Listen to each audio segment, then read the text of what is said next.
information. KEEL News now. Governor Edwards and Ag Commissioner Mike Strain starting a listening tour across several communities today. The tour will allow members of the ag community an opportunity to ask questions and discuss their concerns. Strain says it's important he and the governor get in front of the farmers throughout the Bayou State and address their concerns, since they're a large part of our economy.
Good morning at 6:03. Robert and Erin, 101.7 FM, 710 KEEL, and the KEEL app, a free download. Way down yonder in, well, still Caddo Parish. Erin has local news up next. The future of the police chief, the council talking about that. But one council member has to be rushed to the hospital. We'll take a look. The governor is in town this morning. They're talking about ag businesses. Wait a second. What happened at the council meeting yesterday? You'll have to listen to the news and see. I don't know the story. That's coming up next. John Bell's in town, and what a morning we have with all three Webster, DeSoto, Caddo, Bossier school superintendents on the way. We'll tell you more about that. Fletcher in sports and traffic and weather, and it's all coming up this hour, and it's right here on KEEL.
The power of information.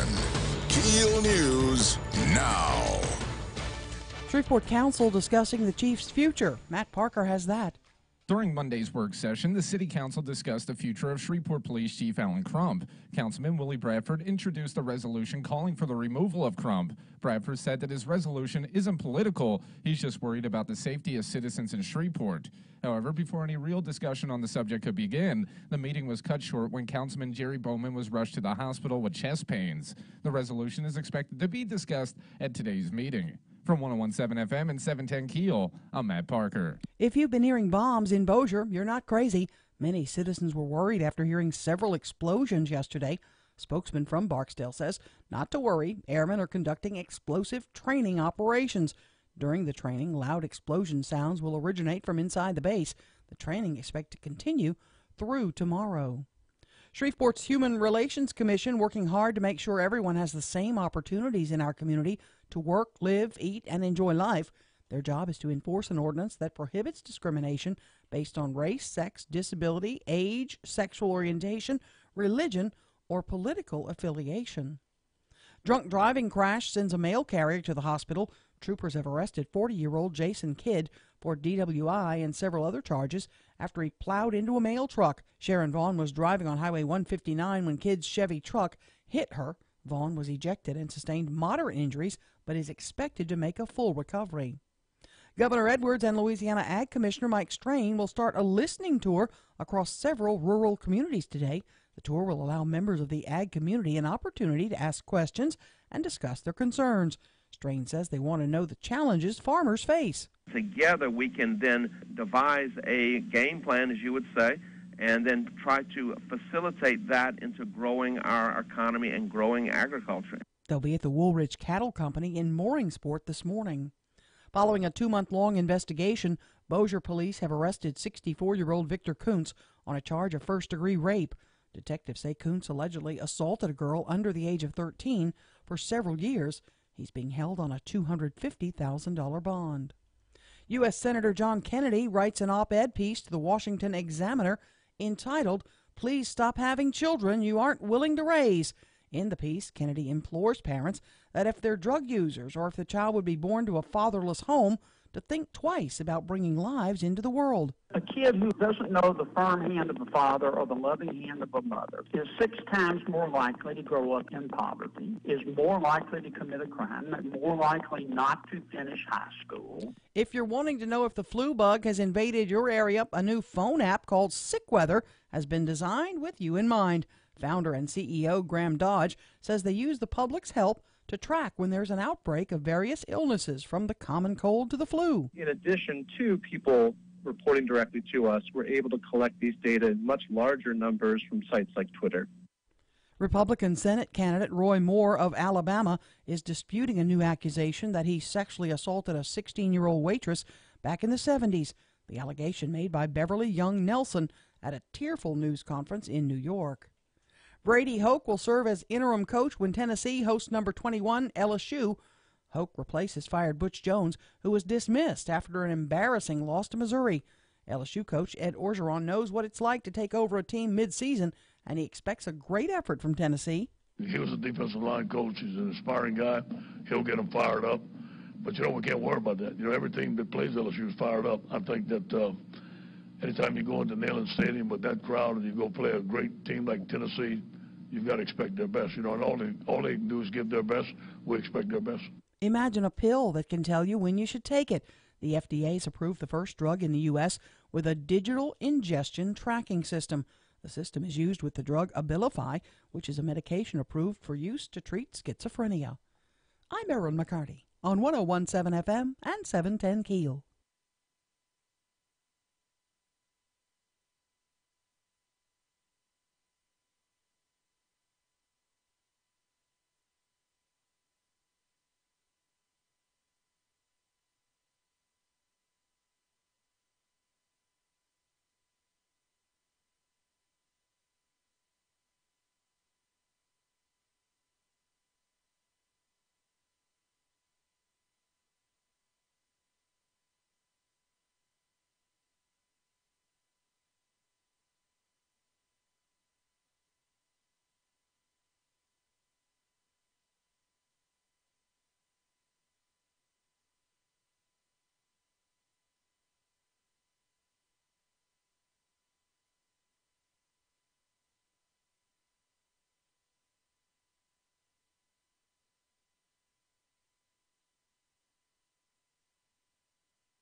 It is 11 past 6 o'clock. KEEL traffic. Wednesday, not Tuesday. Here's Ruben. It is once again the best time of day to get where you're going because everything is all clear for your early morning drive to work or school. But look out later on this morning for some traffic delays on I-220 westbound near North Market due to construction. If you have anything to report to us, please give us a call at our Planet Fitness traffic hotline. That's 687-ROAD. Your AccuWeather.com forecast. Clouds and sun with a high of 71 today. Tonight will be partly cloudy, low 54. Warm with some sun and a high of 76 tomorrow. With your AccuWeather.com forecast, I'm meteorologist Heather Zayer.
13 past 6 o'clock. Robert J. Wright, Erin McCarty. It's 101.7 FM, 710 KEEL. The KEEL app's a free download. Office Furniture Source. That's not bad, huh? So, good Lord, what happened? Who was it? Tell me the story about the council meeting yesterday. Well, if you missed the news just now, Councilman Jerry Bowman started to have some chest pains during the meeting.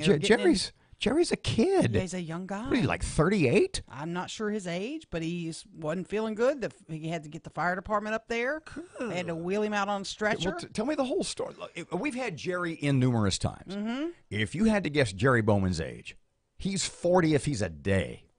I'd be shocked if he's 40. That's what I mean. Yeah, I'm not sure. I'm not sure his age. We'll have to. So, walk me through. Our crack producer will have to check on that. Walk me through everything that happened. They're getting into the discussion about the Willie Bradford resolution. I'm talking about Alan Crump wanting a no confidence vote. And Jerry apparently started having some chest pains. And he called for somebody from the fire department to come up. And they realized they better get him to the hospital, because he was having symptoms of possibly having a heart attack. Right. So they bring in a stretcher, wheel him out of the council meeting. I believe they cut the council meeting short. He was wheeled into an ambulance and then rushed to the hospital. Now, his wife and his brother, Gerald Bowman, who's a Caddo commissioner, say that he's in the hospital. They're keeping him for overnight for observation, and he's resting comfortably. You know, our thoughts, prayers are with him. Any word about whether or not it was not yet. I mean, heart related? I may call up to the hospital and just check on him. I mean, that's crass, but I consider him a friend, and I may call and just check on him and say, are you okay? What did the doctor say? Think he's taking calls? I don't know. Think he's up watching CBS this morning? And then they may tell me to go to HE double hockey sticks, and that's okay. But what did she just say? I do. I do consider him a friend, and I think he would say the same. Well, then don't call him. And friends would check on friends, wouldn't they? I think so. I mean, if I had, if a friend of mine's in the hospital, I'm going to call and check on him. At 6 in the morning.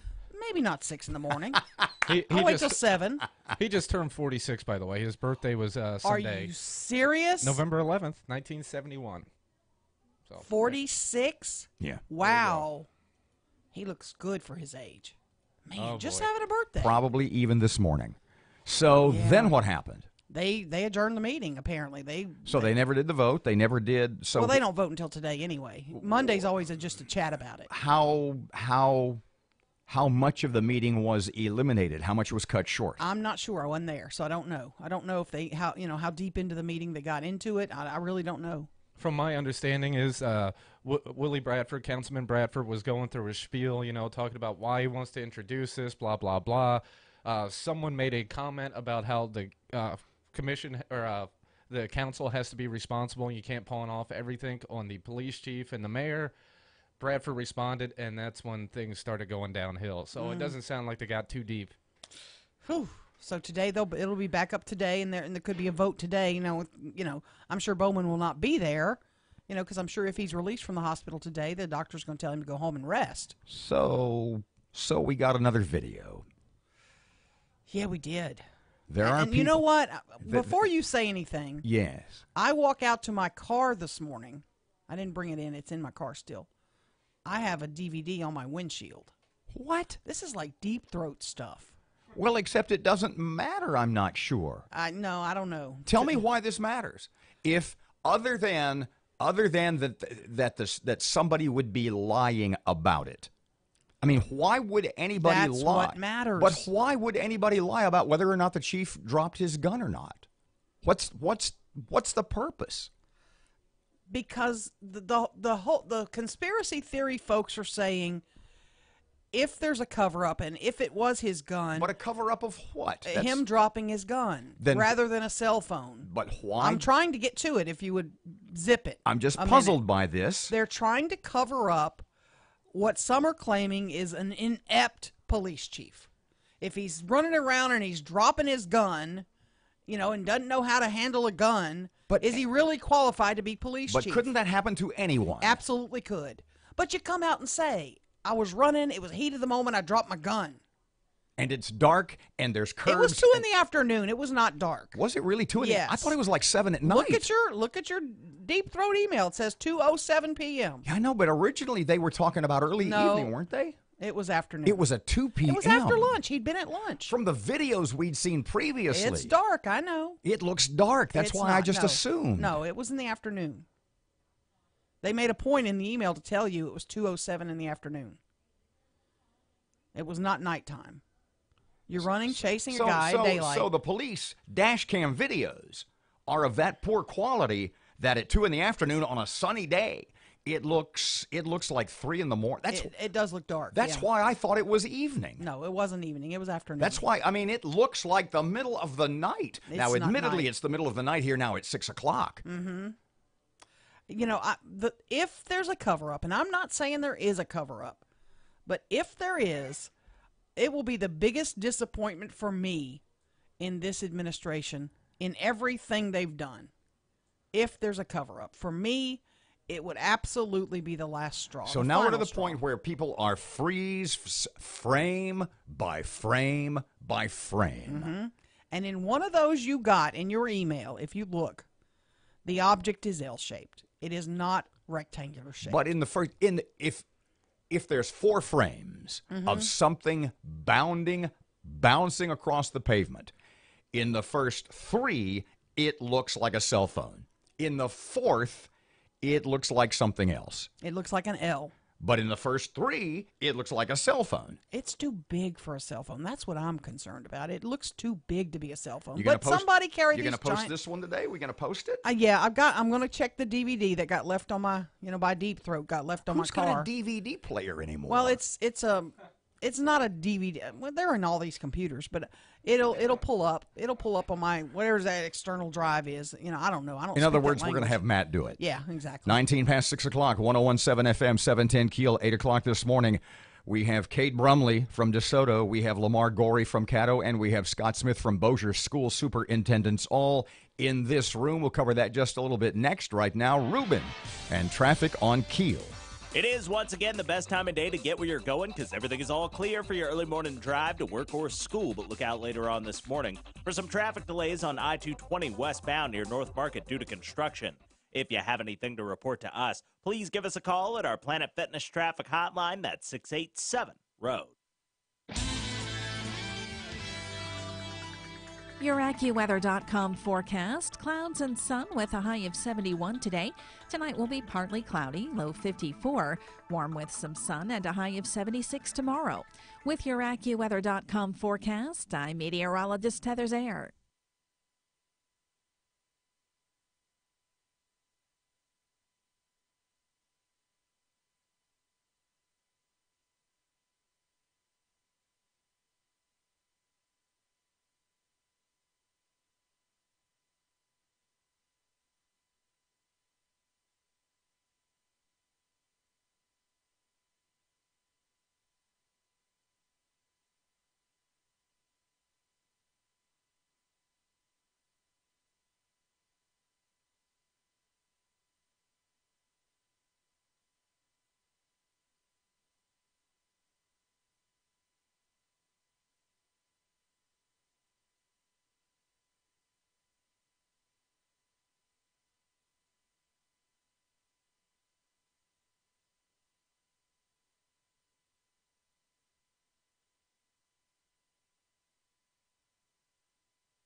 Twenty-two past 6, Keel Sports. Here's Fletch. Good morning from the sports desk of 1130 The Tiger. This is Tim Fletcher.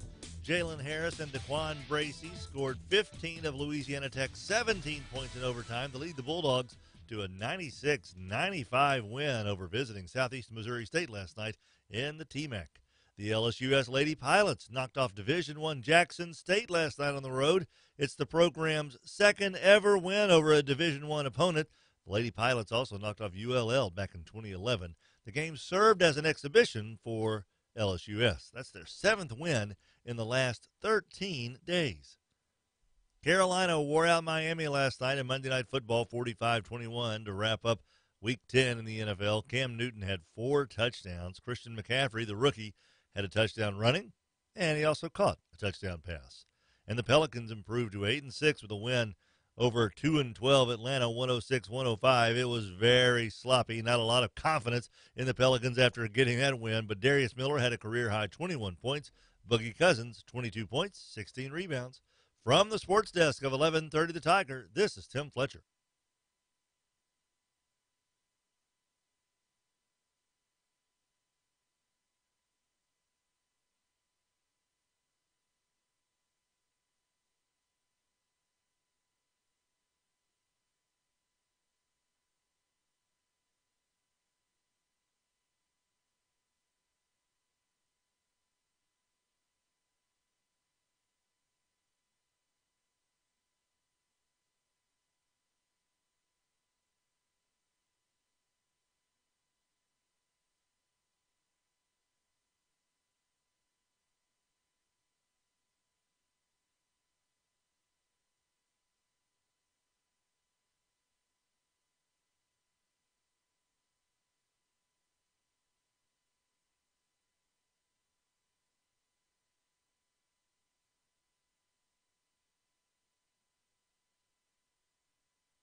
Good morning, 24 past 6 o'clock. Robert and Erin, 1017 FM, 710 Keel.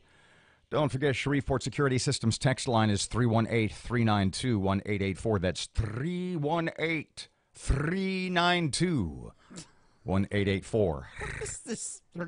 I forgot what country Kind I of was. makes me throw up in my mouth. Forgot what country I was in.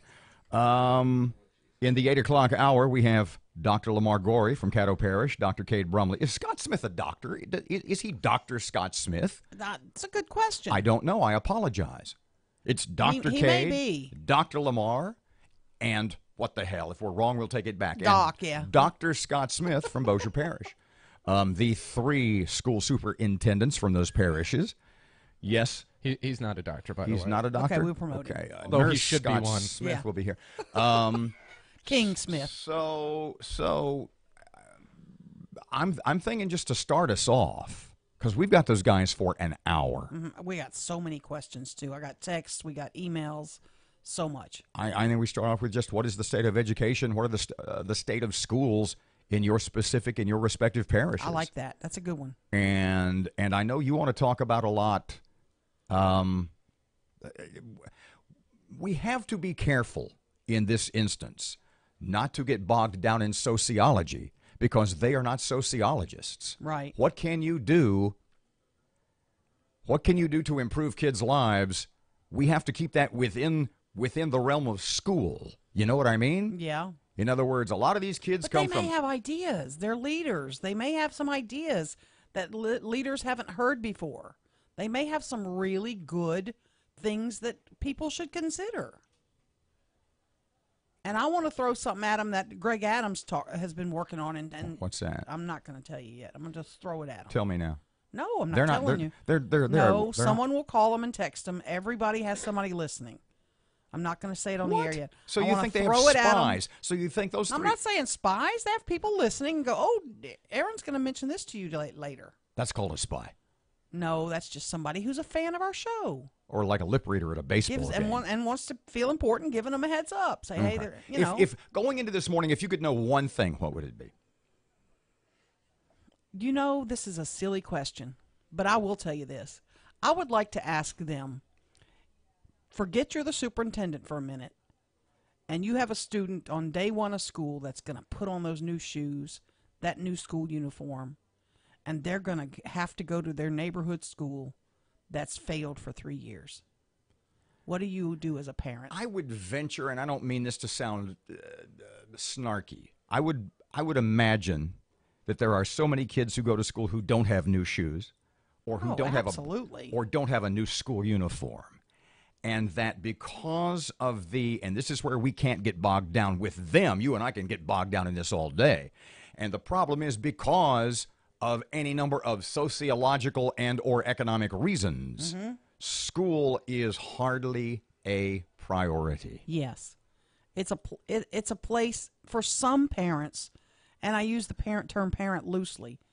It's a babysitter for 8 hours. Times, oh, good. The kids are out of my hair for 8 hours. How many times have, and I'm not going to mention superintendents' names, how many times have we had bosses, school district bosses in this room or on the phone tell us that kids come to school? I've had teachers tell me this. Oh, yeah.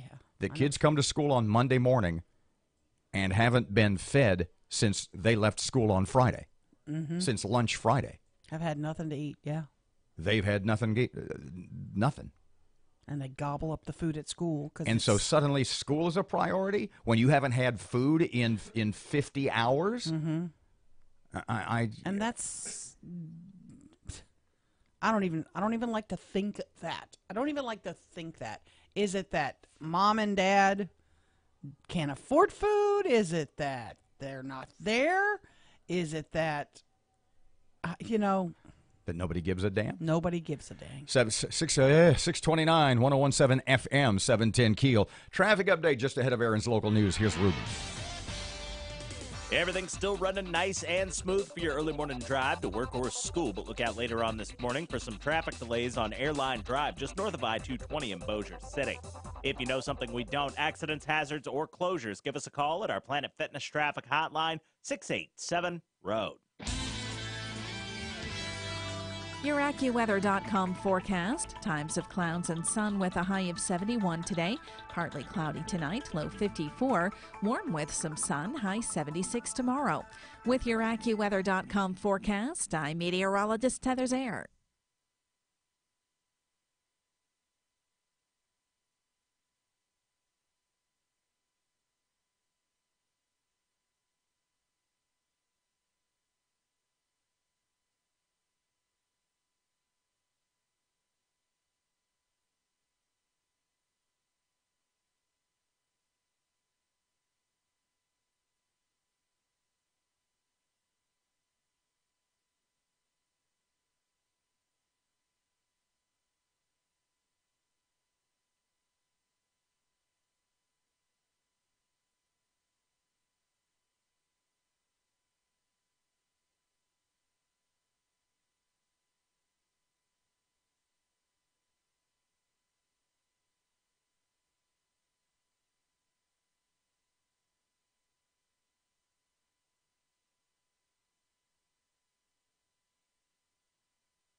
The power of information.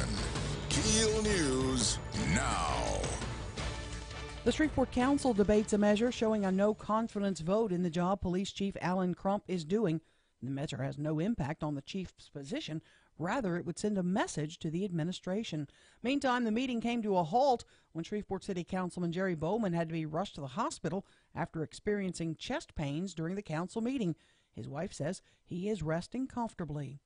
More tech jobs are on the way. Matt Parker has that. Governor John Bel Edwards announced Monday that Virginia-based tech company DXC Technology will be bringing 2,000 jobs to the state. Edwards calls this one of the most significant economic development announcements in the state's history. From 1017 FM and 710 Keel, I'm Matt Parker. If you've been hearing bomb noises in Bossier, well, you're not alone. Many citizens were worried after hearing the explosion-type sounds. Spokesman from Barksdale says airmen are conducting explosive training operations. Now, during the training, loud explosion sounds will originate from inside the base. This training will continue through tomorrow. Senator John Kennedy has written an op-ed piece to the Washington Examiner. It's entitled, "Please Stop Having Children You Aren't Willing to Raise." The senator says too many parents are failing their children these days in Louisiana. He says thousands are in the state's foster care system, and those who fail to find a good foster care home end up struggling in life. I never did agree with what Hillary Clinton said, where she said it takes a village to raise a child. No, it takes a parent to raise a child. One agency is tasked with making sure everyone in Shreveport is treated fairly. The Human Relations Commission, working hard to make sure everyone has the same opportunities to work, live, eat, and enjoy life. Their job is to enforce an ordinance that prohibits discrimination based on several criteria. HRC chairperson Adrian Critcher says she would rather mediate, educate, and find a solution than just fine businesses who may not know any better. Black Friday is next week, and retailers are gearing up for a busy season. An October survey from Deloitte finds that online holiday shopping expected to beat in-store sales for the first time. But LSU marketing professor Dan Rice says brick-and-mortar stores can still be very profitable, and retailers will do what they can to get shoppers in. There seems to be about a 60-40 split from some of the numbers I've seen versus how many companies are focusing on the online versus the offline. So there's still a lot of focus in both areas. Rice expects this year to be better for Louisiana retailers, especially in South Louisiana. Drunk driving crash sends a mail carrier to the hospital. Troopers have arrested 40-year-old Jason Kidd for DWI and several other charges after he plowed into a mail truck. Sharon Vaughn was driving her mail truck on Highway 159 when Kidd's Chevy truck hit her. She is expected to recover. Following a 2-month-long investigation, Bossier PD make an arrest. 64-year-old Victor Kuntz is accused of first-degree rape. He's allegedly assaulted a girl under the age of 13 over several years. He's being held on a $250,000 bond. A special counsel could be appointed to look into Clinton Foundation dealings and an Obama-era uranium deal. The Justice Department says in a letter to the Judiciary Committee that Attorney General Jeff Sessions has directed senior federal prosecutors to evaluate certain issues raised by Republican lawmakers. Republicans are staking their claim to middle-class rescue in tax cut legislation deemed to carry tax hikes for millions, and President Trump plans an in-person appeal to lawmakers as the proposal faces a crucial vote in the House. A city clerk in Maine looking for the owner of a set of dentures left behind in a polling place. The false teeth were discovered during last week's election. I'm Erin McCarty on 101.7 FM and 710 KEEL.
.101.7 FM, 710 KEEL, Robert J. Wright, Erin McCarty, 636. Okay, so is it the Secretary of the Air Force? Yeah. That's unbelievable. We have the Secretary of the Air Force tomorrow morning just after 7:30 or just after 7:40? Right at 7:30. Okay, so we'll move some stuff around. Yes. How much time do we have? 10 to 15 minutes, I think he said. So explain to me, honestly, I don't know who the Secretary of the Air Force is. Hang on a minute. Heather Wilson. Yeah. The interview take place approximately 7:30 tomorrow. Going to talk about Air Force issues as they relate to Barksdale and the local area. So did you talk to somebody yesterday about things that were verboten, off limits? You know, they were going to call me, and they did not, but all they did was ask me what is the call-in number. Really? Yep. Because you know my question. I know your question, and I think that'd be fine. I don't think, what do you call the Secretary of the Air Force? Madam Secretary. Madam Secretary. Yeah. Okay, Madam Secretary. Or if she is Or actually secretary. in the Air Force. Or is she a general? I'm sure by she's a her rank. general. I Is don't- she a general? I don't know. I don't know, but I'm sure. I apologize for my you ignorance. don't agree to go on the radio and then, If something were fade off, some questions. I want to ask about well, they how would have told me. What I want to ask is, what in the Air Force bureaucracy neglected the information about Devin Kelly being passed along to the state of Texas, where he was still able to get weapons? And you know what? If I'm the Secretary of the Air Force, I would say I'm not at liberty to discuss that. That's being handled by other authorities. And what changes are being made so that doesn't happen again? That would be a good question. That would be a great question. Real great question. And then she says, we're working on it.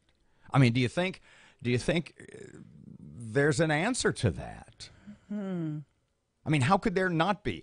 But believe it, there are a myriad of stories about how Division A of the government doesn't talk to Section B, isn't connected to Office C, just because either they feel competitive with each other, or there's some sort of regulation or rule for the sake of secrecy that keeps different departments or different sections from communicating, from talking to each other, from passing information. Right. I mean, I don't know. What I know is that something in the bureaucracy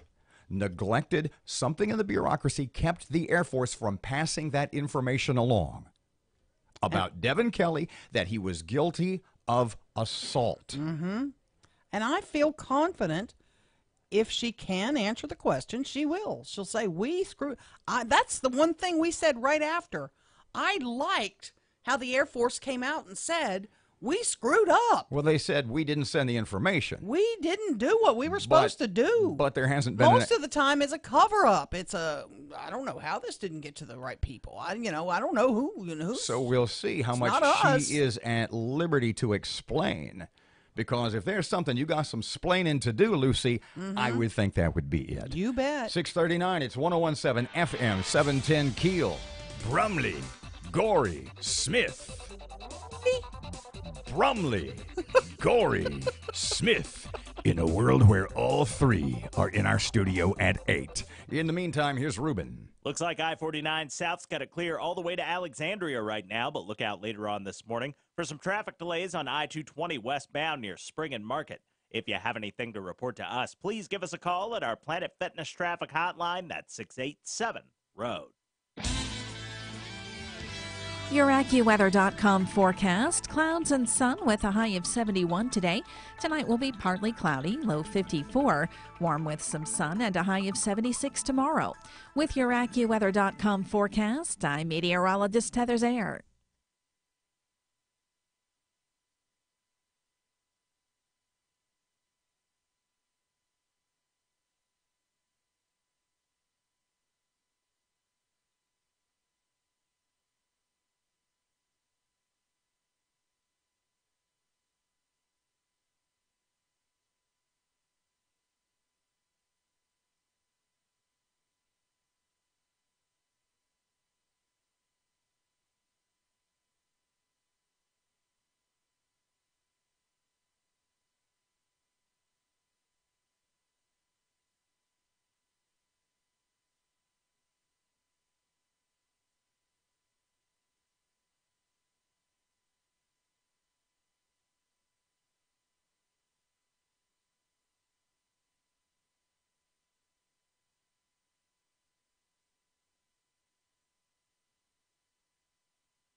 Order anything from Amazon lately? You're like a QVC addict for a new millennium.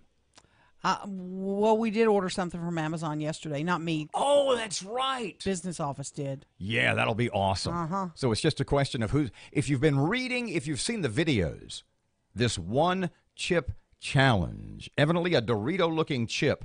The company is called Paqui, P-A-Q-U-I, and it is a chip that is so hot, spicy, fiery. What did Matt say? Hot is not a flavor. Yeah. A chip that is evidently so hot, and if you can see on the camera, it's like a little Dorito shape. Only like it looks like a Dorito. It does. It's not big. But evidently it is so hot that it is bringing grown men, big, strong, because it's mostly athletes I see on all the sports channels. Yeah. Taking the one chip, the hot chip challenge. I can do this. I won't even make a face. We have the Shaquille O'Neal video, by the way. Wow. At the Keel website, keelnews.com. He goes running like a little girl. Well, I think that was sexist. And if you were a politician, you'd have to apologize. You got a point. But you could say he was running like a little mat. He was running like a sumo wrestler. Oh, my goodness, it was hard. I'm Boy, telling that was you, slow, wasn't it tears his ass up. Yeah, he's not in good shape. And then he drinks water. Big mistake. So we have procured a chip. We have chips. Now, I had heard that about a month ago, these were online for, what was it, about $12 a piece? $12. Ours was $60. They are selling now for $59.95 online. I just want you to know what I do for you. You imagine going to your business manager in your office and going, I need you to buy something for me. I need you to buy me a chip. I need you to buy me a chip. It's one chip. Just go borrow one from Jay Walkley. That's all he eats. And she says, okay, well, go get the Walmart card. I said, okay. She said, how much? 89 cents. How much? So like how much is this going to be? I said, 50. we're going to get it out of the digital budget, because we're on video. Bucks, I said, it's going to be $60. I think her chair broke when she fell because she said, $60 for a chip? I said, well, the packaging is really nice. She said, you're seriously in my office asking me for $60 for one potato chip. I said, yeah, we have a problem with this? See, I like that approach where, of course, don't you understand? Exactly. Don't you get this? Welcome to show business, kids. I love our business people. It took a little convincing, and then she goes, well, I'll split it with you. And that's when I was about to text you and go, they say they'll split it with you, Robert. But I said, come on. This is something that'll be really good online. It'll be a great video.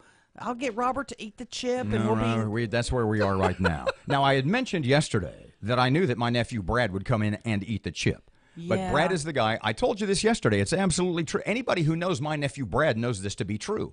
He puts Tabasco sauce on his salad. That is just nuts. I'm not lying. I look at me. I'm telling you the truth. He puts it on everything. You said, does he put it on eggs? So I don't know. See, scrambled eggs, putting ketchup or hot sauce on scrambled eggs, it's just wrong. Okay. I do it. You're wrong. Frank's hot sauce. Settle down. He puts Tabasco sauce. We're at the bar at Outback. He has a beer. He has a Caesar salad. And he asks the young lady behind the bar, could I please have the Tabasco? He puts Tabasco on lettuce. See, I so want to see him do it. But they want you or me to do it. They paid I'm for over the chip. 65. I might die. I know. I'm thinking that's a good idea. He broke a hip eating a chip, and it rhymes, too. Man, but would that video be popular? What a man. Yeah. You dying? Sure, I can run for city council. The chip has been procured. Yes. It's not nice. That was not a good job. It's on the way. Way too soon. Chips on You the were way. going to call the guy at 6:05. I'm getting ready to call him now. In his room. Hey, Jerry, what you doing? You're my friend, right? Jerry can tell me to go to like I said, HE double hockey sticks, and that's okay. Mm-hmm. But I feel like I want to check in. People want to know how he's doing. Did he have a heart attack? All that good stuff. And if he doesn't want, and then the hospital may say he's not taking calls. You never know till you try. It's one way of looking at it. I mean, I've called jails before to get inmates on the phone. We did get the shooter, didn't we? Yeah. That's another story for another time. So they want you to eat the chip. If it comes down to somebody on the show has to eat the chip, are you going to eat the chip? Matt, you won't do it? A, I won't be here. And B, no. So it's me or you, kid. Well, I can't eat it. I have a hiatal hernia. I am physically incapable of eating that chip. I would die. Oh, So is it going to wow. be you? I guess it'll have to be me. So we'll get ice Can I have your nephew eat like most of the chip and I'll eat like a corner of the chip? You can't. It's all or nothing. You can't just eat a little bit. You can't break it in half. This is not mass. Why can't we break it in half? This is not mass. Why can't we share? Because you got to man Pretend like up. it's a communion wafer, the big one. That's exactly what I was going to say. You know, no. the priest snaps them in half. No. Send it back. I'm sure they'll give you your money back. No, we're not sending it back because next week it'll be 80. 648, 1017 FM, 710 Keel, Robert J. Wright and Erin McCarty. Do you know what gender intelligent is? Do you know what the term? If I said, Erin, are you gender intelligent? I hope I am. Do I have the right body parts? It's not. It has nothing to do with you. Okay, good. It has to do with how you see the world from the radical leftist point of view. Okay. Are you gender intelligent? Are your children gender intelligent? Should we teach gender intelligence in schools? Talk about that just a bit later. In the meantime, 649, it's 1017 FM and 710 Keel, and traffic update coming up right now. Here's Ruben. Everything's still running nice and smooth for your early morning drive to work or school, but look out later on this morning for some traffic delays on Airline Drive just north of I-220 in Bossier City. If you know something we don't, accidents, hazards, or closures, give us a call at our Planet Fitness traffic hotline, 687-ROAD. Your AccuWeather.com forecast. Clouds and sun with a high of 71 today. Tonight will be partly cloudy, low 54. Warm with some sun and a high of 76 tomorrow. With your AccuWeather.com forecast, I'm meteorologist Heather Zayer. Now you can listen to Keel with your Alexa device at home. 1017 FM and 710 Keel.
.652, time for sports on Keel.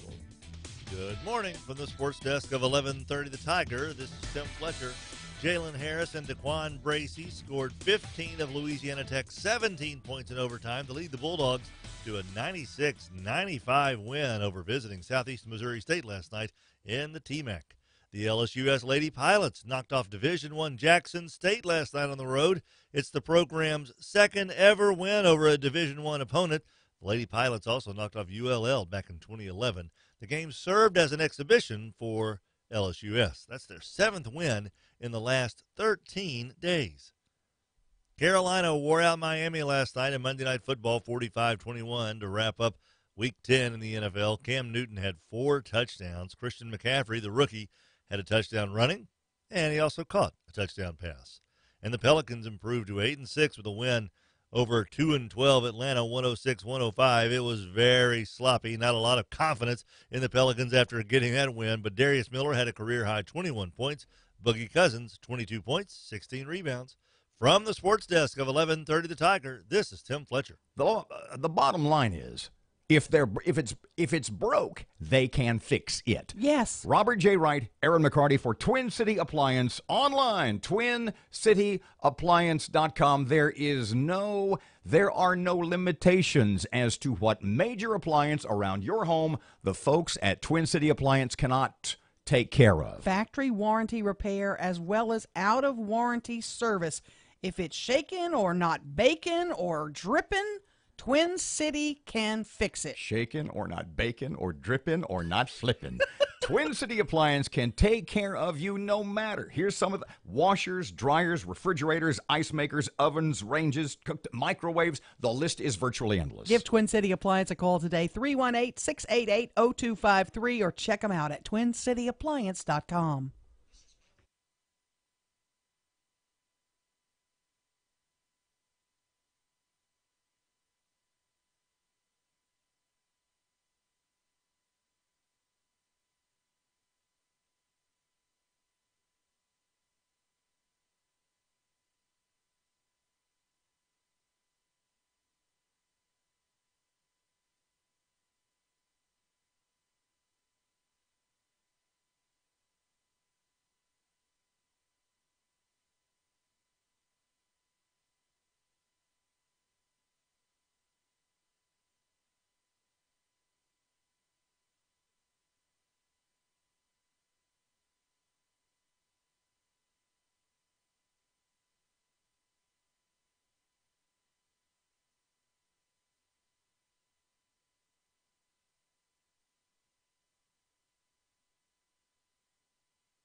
It is 656, 1017 FM, 710 Keel. Robert J. Wright and Erin McCarty. You had a story yesterday. We didn't have time.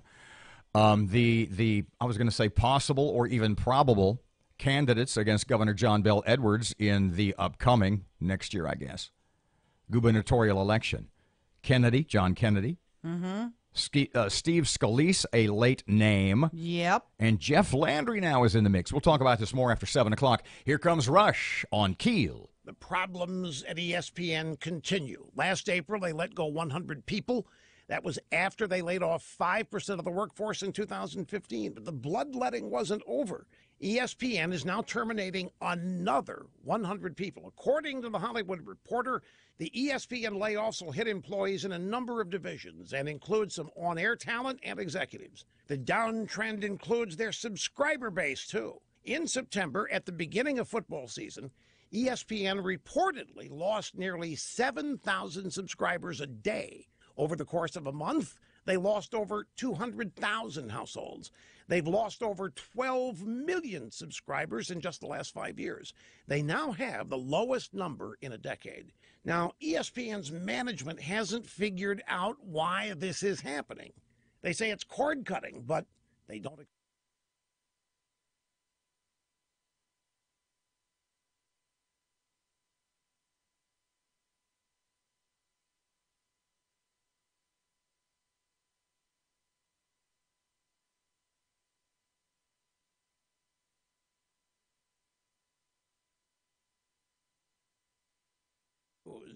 about sports.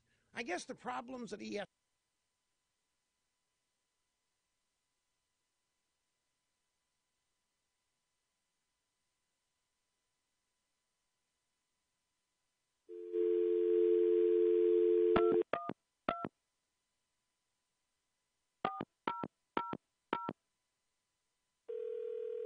Good morning, Wilson Medical Center. I'm at your call. Hello? Jerry Bowman's room, please. She couldn't hear me. No, she hung up. My mic's on. Yeah, that's the only thing that needs to be on. Try it again. You got 20 seconds. Yeah, I got to worry about this. You to a wider range of identity threats. And if you have a problem, one of their U.S.-based identity restoration specialists will work with you to fix it. Now, of course, no one can prevent all identity theft or monitor all transactions at all businesses, but with LifeLock, you can see more identity threats that you may otherwise miss. Join now, get 10% off. Just go to promo code RUSH at 800-440-4833 or lifelock.com and use promo code RUSH. That's RUSH. 10% now at lifelock.com.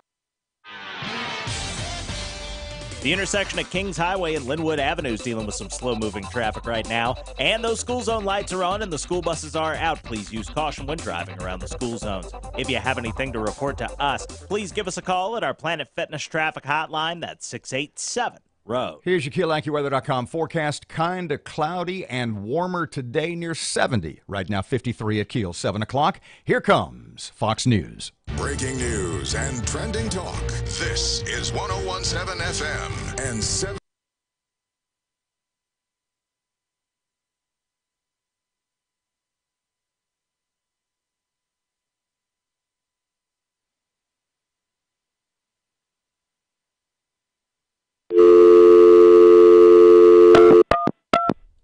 Should be able to hear me?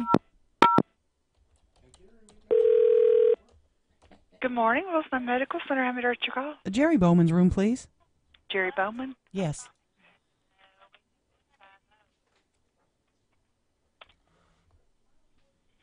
I don't show having a patient by that name. Okay, thank you. Thank you. Bye-bye.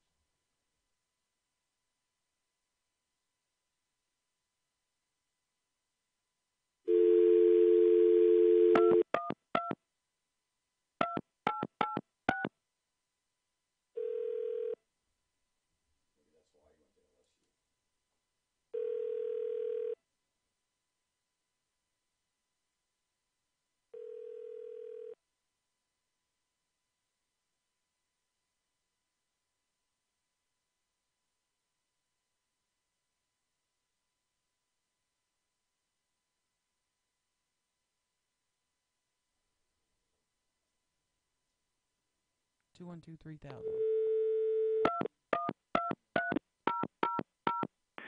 You have reached the voicemail of Dan Glover, J.B. Fox. Leave a message. Dan Glover, J.B. Fox? You hear what that said? You've reached the voicemail of Dan Glover, J.B. Fox.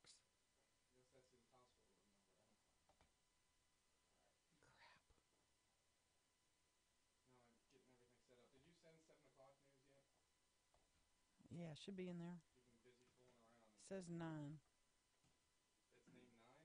Yeah. Mm-hmm. Don't forget to edit it before. I know. Okay, when it starts, we'll hit this again. You can get over here and dial all the numbers you want. Okay. How do you not feel comfortable calling a guy that had heart attack? You're just dialing the number, dude. I'm talking.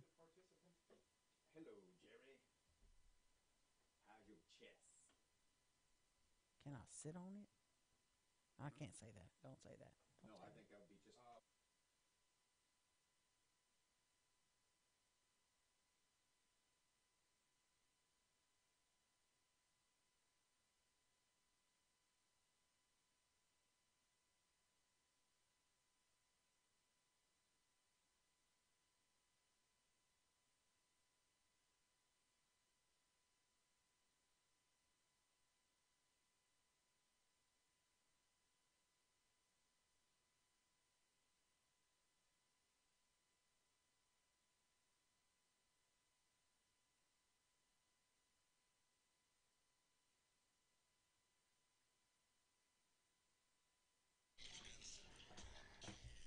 Good morning at 7:03. Robert and Erin, 101.7 FM, 710 KEEL. KEEL app's a free download, and Miss Erin has local news. She's getting ready. City Council has a big debate over the chief, but it got halted because one council member had to be rushed to the hospital. The governor is in our community today. We'll tell you what he's here for, and we'll also be talking about more tech jobs coming to Louisiana. Talked about a couple of things yesterday. Well, first of all, in the 8 o'clock hour, we have Superintendents Gorey and Brumley and Smith. And we need to talk about that, especially we need to solicit more questions because we're getting some good ones so far. Talked about being gender intelligent, and we talked about yesterday a little bit about the Texas shootings. Yeah. And how it was only a week ago and seems like a year. You bet. Fletcher in sports and traffic and weather, and it's all coming up this hour, and it's right here on KEEL.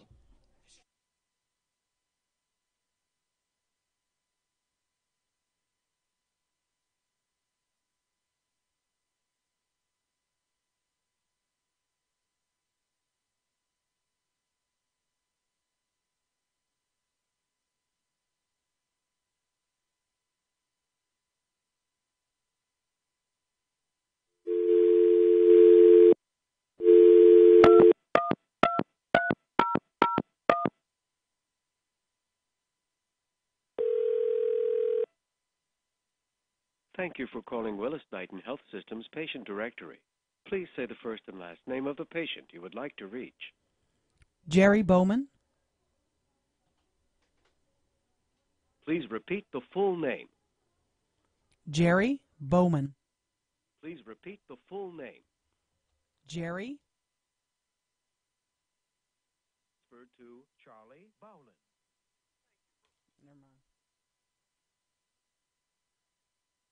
Governor Edwards and Ag Commissioner Mike Strain starting a listening tour across several communities today. The tour will allow members of the ag community an opportunity to ask questions and discuss their concerns. Strain says it's important he and the governor get in front of the farmers throughout the Bayou State and address their concerns, since they're a large part of our economy. Ag is over $13 billion in Louisiana. We export over $8.3 billion. It's the largest industry, 275,000 people employed. They'll be at the Woolridge Cattle Company in Mooringsport this morning. Shreveport Council discusses the chief's future. During the Monday work session, panel discussed the future of Shreveport Police Chief Alan Crump. Councilman Willie Bradford introduced a resolution calling for the removal of Crump and a no-confidence vote. Bradford said his resolution is not political. He's simply worried about the safety of our community. However, before any real discussion on the subject could happen, the meeting was cut short when Councilman Jerry Bowman had to be rushed to the hospital with chest pains. The resolution expected to be discussed today. The governor announcing Monday that Virginia-based tech company DXC will be bringing 2,000 jobs to the state. Edwards calls this one of the most significant economic development announcements in our state's history.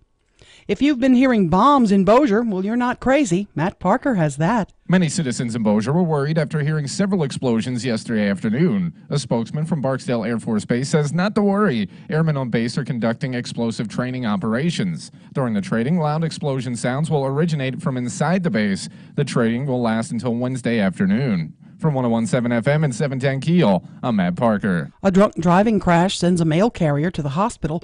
Troopers have arrested 40-year-old Jason Kidd for DWI and several other offenses after he plowed into the mail truck.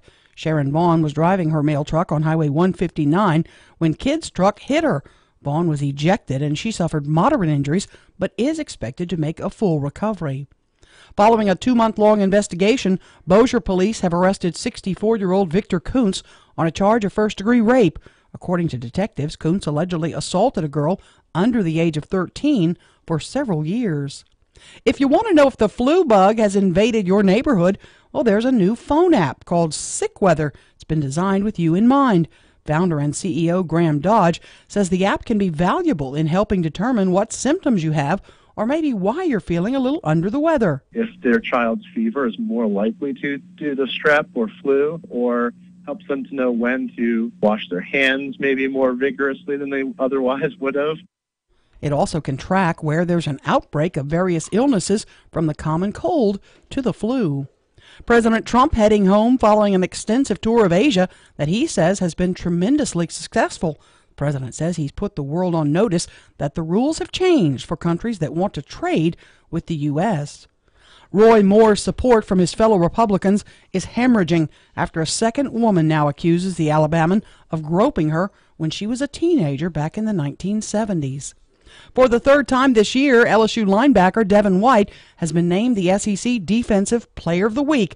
The sophomore from Spring Hill had 14 tackles in the Tigers' 33-10 win over Arkansas.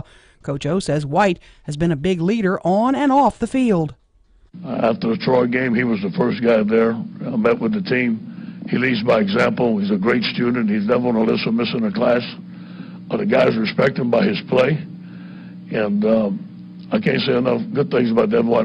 Although he's a sophomore, he is a great linebacker. He's one of the best linebackers I've been around. Next up for the Tigers, Tennessee. And this guy's lucky to be able to tell his story today. He was surfing off the coast of Australia when he was attacked by a shark. He managed to punch the shark on the nose to escape its jaws. I'm Erin McCarty on 101.7 FM and 710 KEEL.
Ten past 7 o'clock. It's 101.7 FM, 710 KEEL traffic update. Here's Ruben.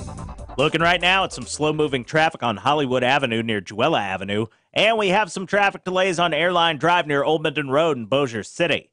If you know something we don't, accidents, hazards, or closures, please give us a call at our Planet Fitness traffic hotline. That's 687-ROAD. Your AccuWeather.com forecast. Times of clouds and sun with a high of 71 today. Partly cloudy tonight, low 54. Warm with some sun, high 76 tomorrow. With your AccuWeather.com forecast, I'm meteorologist Heather Zaire.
Good morning. It's 12 past 7 o'clock, 101.7 FM and 710 KEEL. KEEL app's a free download from Office Furniture Source. Did you really say Alabama, Clemson? Number 2. Uh-huh. I mean, it's not, look, I'm just telling you what it's going to be. Alabama, Clemson, probably Oklahoma, and then Miami will be the 4. No. Clemson, Miami's got to be up higher. You're going on vacation next week. Let's bet before you go. Let's make a bet, a real honest-to-goodness bet. It's hard to bet. Loser has to go down to the accountant's office and get a gift card to Two Johns. Miami's ahead of Clemson. That'll be Just the bet. write your 4 down right now. No, because that's a hard bet, because it could be juggled. It could be, No. Just write your 4 down. Whoever comes closest wins. Okay. Whoever comes closest to getting the most out of 4 in the right position. I'll tell you who mine are. Number 1, Alabama. Number 2, Clemson. Number 3, Oklahoma. Number 4, Miami. Mine is Alabama, Miami, Clemson, Oklahoma. I win already. You may as well pay up before the. I win already. Before the announcement. You can't put Clemson ahead of Miami. They're undefeated. But they already were.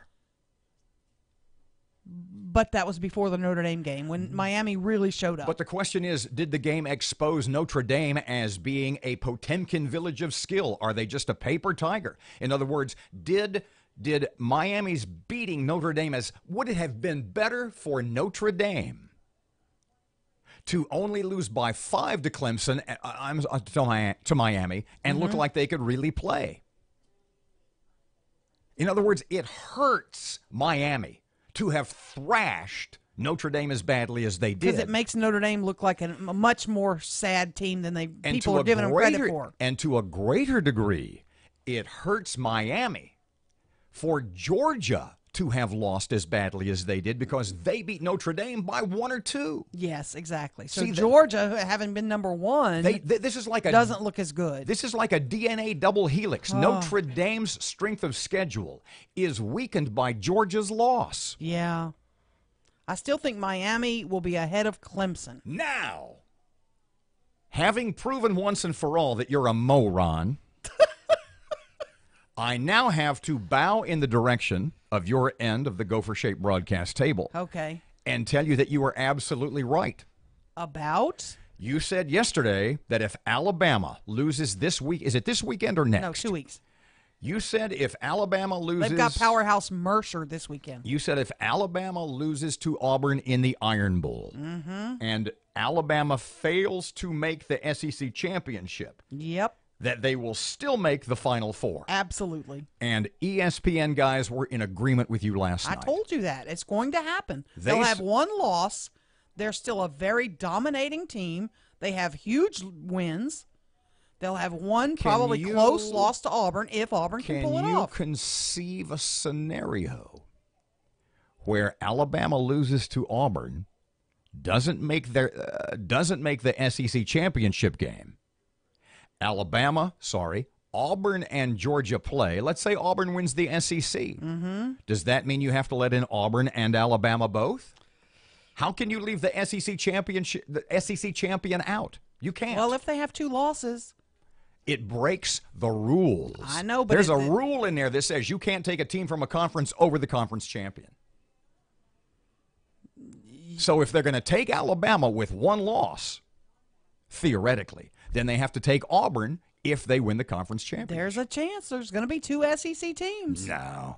There's a chance. If Georgia beats Auburn in the SEC championship game, they'll go. They'll have 1 loss. Georgia losing as badly as they did. That hurt them. Screws everything up. Yes. When it comes to strength of schedule as it pertains to all the other SEC teams that have played them. Right. Go back to my original statement earlier in the segment.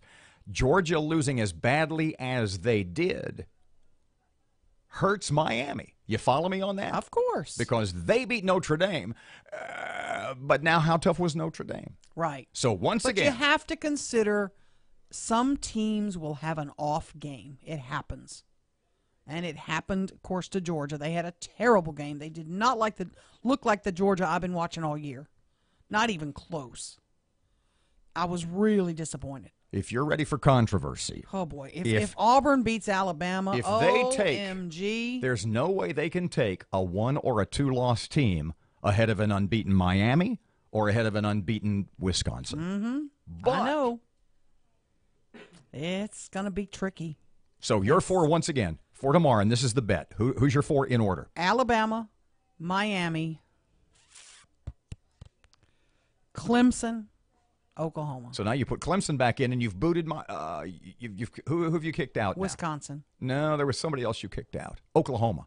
No, I had Oklahoma at 4. Okay, there's somebody else you left out. Wisconsin. I got Alabama, Clemson, Oklahoma, Miami in that order. Miami 4? Yeah. Oh, give me the money now. 18 past 7 o'clock. Okay, Dr. Lamar Gorey, Scott Smith from Bossier, and Dr. Kate Brumley from DeSoto Parish. They will all be here in the 8 o'clock hour. Our little education summit. I would hope that this would turn into an hour where it's like we weren't here. I like that. And part of me wishes we'd brought a pony keg.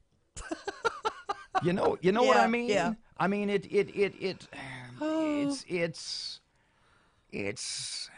how we could still run and get something.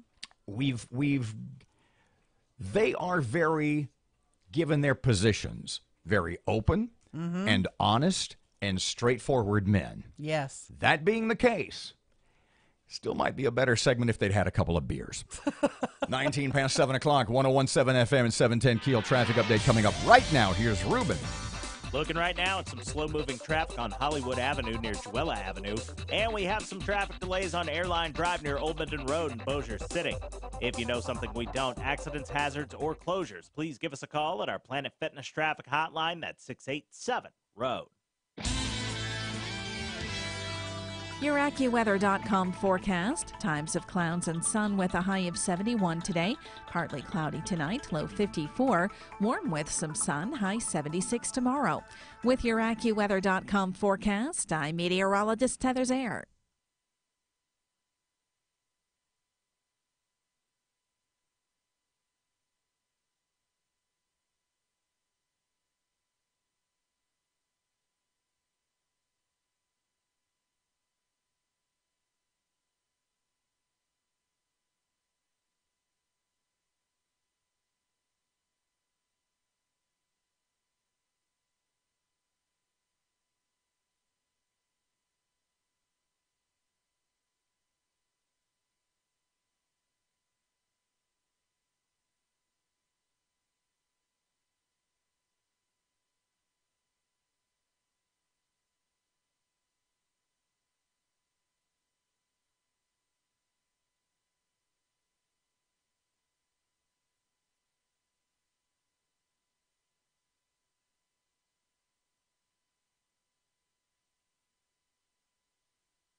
Twenty-one past 7 o'clock, time for Keel Sports. Here's Tim. Good morning from the sports desk of 1130 The Tiger. This is Tim Fletcher. Jalen Harris and Daquan Bracey scored 15 of Louisiana Tech's 17 points in overtime to lead the Bulldogs to a 96-95 win over visiting Southeast Missouri State last night in the TMAC. The LSUS Lady Pilots knocked off Division I Jackson State last night on the road. It's the program's second ever win over a Division I opponent.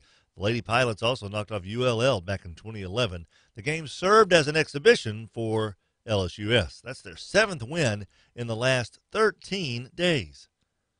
Carolina wore out Miami last night in Monday Night Football 45-21 to wrap up Week 10 in the NFL. Cam Newton had 4 touchdowns. Christian McCaffrey, the rookie, had a touchdown running, and he also caught a touchdown pass. And the Pelicans improved to 8-6 with a win over 2-12 Atlanta, 106-105. It was very sloppy. Not a lot of confidence in the Pelicans after getting that win, but Darius Miller had a career-high 21 points. Boogie Cousins, 22 points, 16 rebounds. From the sports desk of 1130 The Tiger, this is Tim Fletcher.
24 past 7 o'clock, 101.7 FM and 710 KEEL. Robert and Erin. KEEL app's a free download, office furniture source.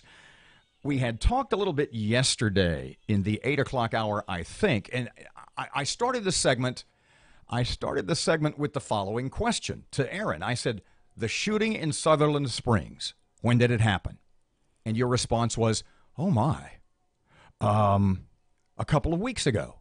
Yeah, it feels like it. And I said, no, it was like 6 to 7 days. Well, it was 8 days yesterday. It was barely a week ago. And I said, doesn't it seem? I said, it was 5 days ago. It was last Monday, a week ago yesterday, that I sat in here and was talking about how I felt the most affected. I had the greatest emotional response to this shooting. And I said, I didn't know why. Maybe it was the fact it was a church. Maybe it was a Sunday. But I said, I'm just tired now. Mm-hmm. And I likened it, as you recall, to taking that stupid IQ test where my brain just shuts down. Scrambled your brain. I see the puzzles, because what an IQ test is to me is just a bunch of puzzles. Mm-hmm. And I hate puzzles. I hate them because I can't do them. You're not good at them. My brain just locks up. It freezes, and I become, you get paralyzed. Yes. Mm-hmm. And that's how my heart felt after the Texas shooting. Yeah. And then I said, but it was only a week ago. And it seems like a month, or it seems like so long ago. And I said, why is that? Why is it that something that happened 7 days ago seems so far back in our minds? We're just so used to it. One right after another, it seems. Is it that? Or is it the fact that because of social media, because the way media in general is today, there's 1 million stories a day, and every single day in your 24-hour day, you are inundated with a week's full of news. Mm-hmm.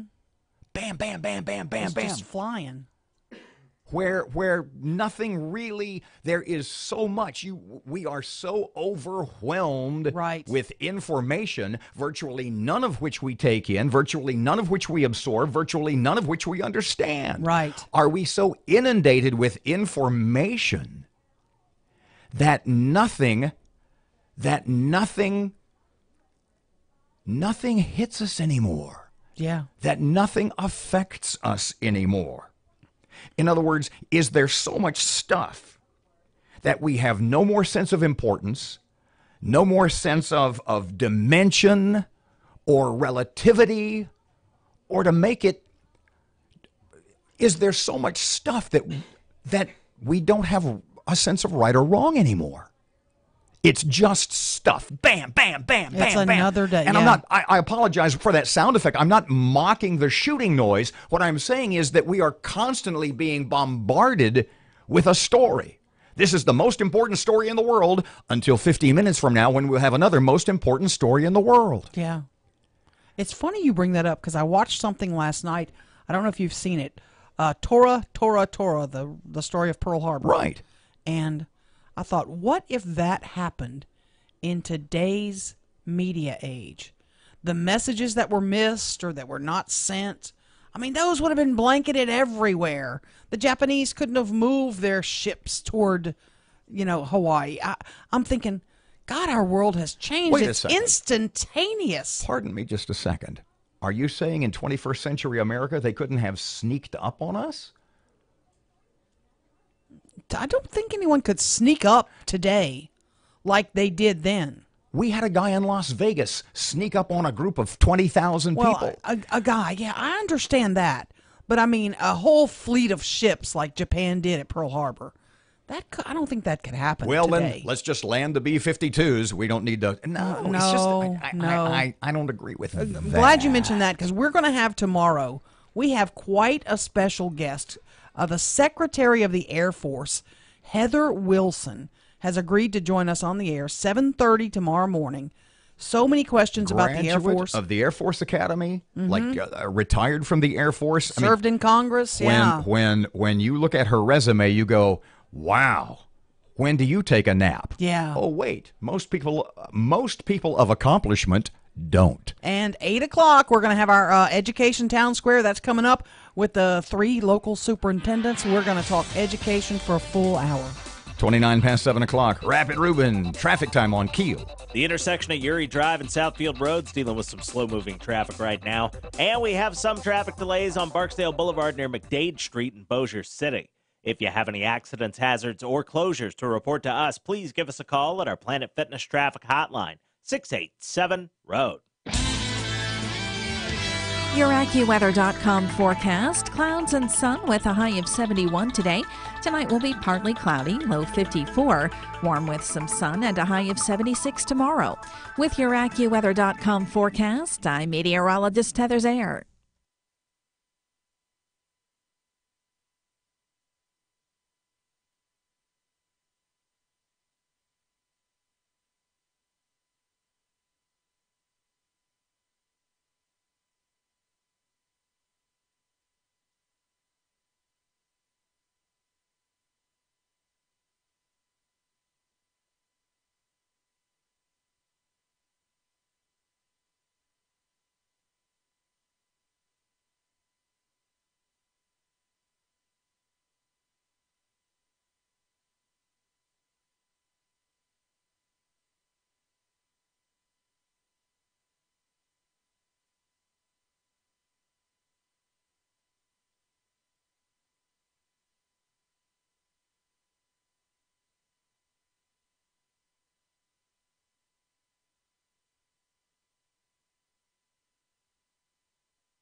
The power of information.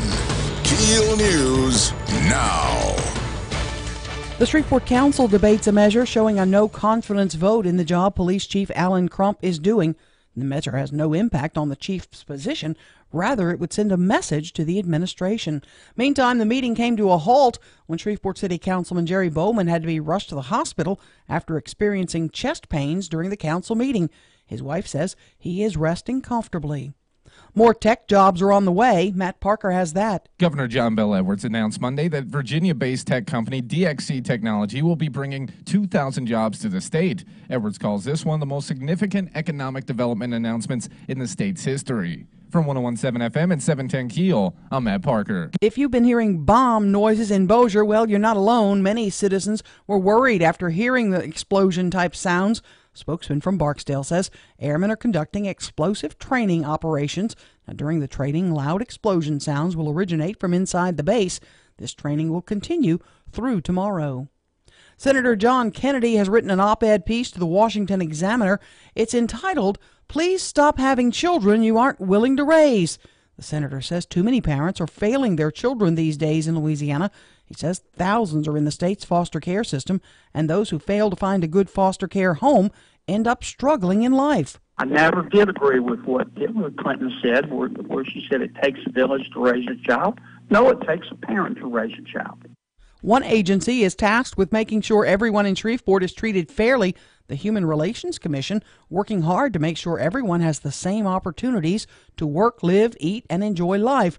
Their job is to enforce an ordinance that prohibits discrimination based on several criteria. HRC chairperson Adrian Critcher says she would rather mediate, educate, and find a solution than just fine businesses who may not know any better. Black Friday is next week, and retailers are gearing up for a busy season. An October survey from Deloitte finds that online holiday shopping expected to beat in-store sales for the first time. But LSU marketing professor Dan Rice says brick-and-mortar stores can still be very profitable, and retailers will do what they can to get shoppers in. There seems to be about a 60-40 split from some of the numbers I've seen versus how many companies are focusing on the online versus the offline. So there's still a lot of focus in both areas.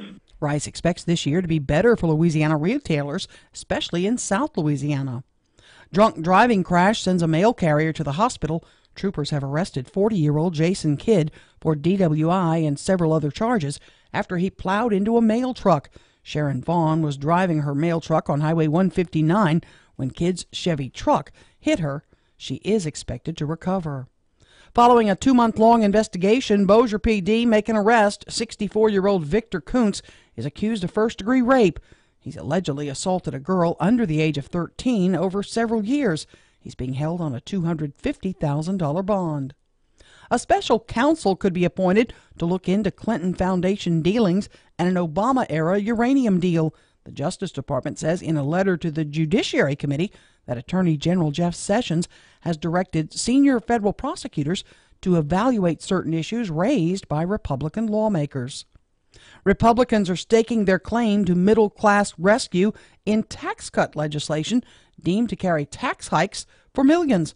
And President Trump plans an in-person appeal to lawmakers as the proposal faces a crucial vote in the House. A city clerk in Maine looking for the owner of a set of dentures left behind in a polling place. The false teeth were discovered during last week's election. I'm Erin McCarty on 101.7 FM and 710 KEEL.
.736, 101.7 FM and 710 KEEL. Robert J. Wright and Erin McCarty. How long ago was it that in the middle of the night we had the earthquake? Remember? Was it 7, 8, 10 years? I don't remember. Where we had it here, the local? Yes. Yeah, over Remember, in Texas, it was like about 2 or 3 in the morning, and it woke me up. I mean, I'm going back. You sure that wasn't Camp Minden? No, it was an earthquake. We had like a 4.5 or a 5 earthquake or something, and it woke me up in the middle of the night, and it was like, blah, blah, blah, blah. And I remember waking up. The shaking woke me up, and I thought, I'm half asleep, and I'm thinking, holy cow, it's an earthquake. And I thought, well, wait a minute. Freaking Louisiana. Can't be an And I went back to sleep, and I coming in the next morning, I'm listening to Fox News on this station, and they say, and an earthquake in northwest Louisiana last night. That was crazy. Okay. I told you that to tell you this. Yesterday, I'm taking my nap, minding my own business, and all of a sudden, I am awakened by an explosion. Yeah. Evidently, I wasn't the only one who heard the explosions. Everybody heard them. What was that? It was work they're doing out at Barksdale. It was explosive training drills. What? And the funny thing was, I called Mark Natali at Bossier to find out what was going on because we were getting calls about it. And he was told, and you know, you can only relate to what you're told. He was told they were doing some beaver dam work. What? Blowing up, beaver dams and it turns out that was inaccurate. That was wrong. What he was told was wrong. Excuse me, did you mess it? Did he tell you we're blowing up some beaver dams or we're blowing up some damn beavers? I mean, beaver dams. Okay, I'm not just dam beavers. No, I They're got you. environmentalists. It's I understand. Well, it turned out it was Barksdale doing some explosive training, ordnance training, or whatever they call it, and it'll be happening again today and tomorrow. Gotcha. So if your Napito gets interrupted, Or you're playing with the damn beavers. Put some earplugs in. Yeah. And and just wait. Okay. In just a couple of seconds, we are going to chat with Shreveport City Councilman Michael Corbin. He was there yesterday. And tell everybody in about 30 seconds what happened. Yeah, they were getting ready to discuss. Willie Bradford was going to discuss his ordinance, his resolution, rather, a no confidence vote with regard to Chief Alan Crump. And as that discussion was getting cranked up, Councilman Jerry Bowman started having some chest pains. Ooh. And they had to bring medics in. They had to rush him into an ambulance and off to the hospital. Mr. Jerry is hospitalized still this morning. Yeah, he was held overnight. He may be being released this morning. I don't know. And we certainly hope for the best. I feel terrible. I sent him a text saying we're thinking about you. Didn't feel that bad. And, hopefully he's making a full recovery. But the council meets today. That resolution is still on the agenda. We want to talk to Michael Corbin about that and what happened yesterday, how crazy it was. Bad news is she called the hospital, said, could I have Jerry Bowman's room? The good news is it was Walter Reed in Washington. 739, it's 101.7 FM and 710 Keel. Corbin is up next. Don't forget the Education Summit with our school superintendents just past 8. Meantime, here's Rapid Ruben. The intersection of West 70th Street and Juella Avenue is dealing with some slow-moving traffic, and we have some traffic delays on Benton Road just north of I-220 in Bossier City. If you know something we don't, accidents, hazards, or closures, give us a call at our Planet Fitness traffic hotline, 687-ROAD. Your AccuWeather.com forecast. Clouds and sun with a high of 71 today. Tonight will be partly cloudy, low 54. Warm with some sun and a high of 76 tomorrow. With your AccuWeather.com forecast, I'm meteorologist Heather Zayer.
Good morning, 743. It's 101.7 FM and 710 Keel. Keel app's a free download, presented by Office Furniture Source.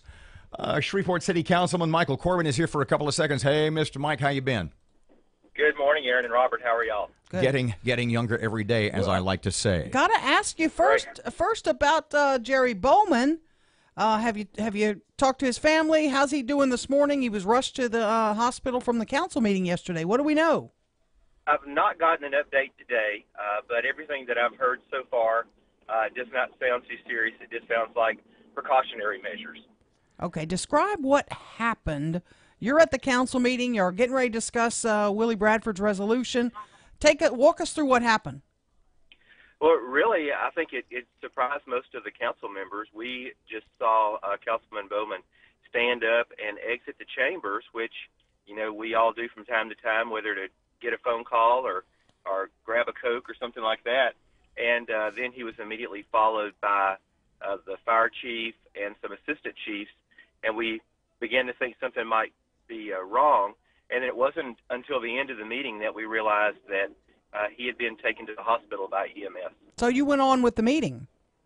Yeah, meeting progressed, and no information came out to us at all.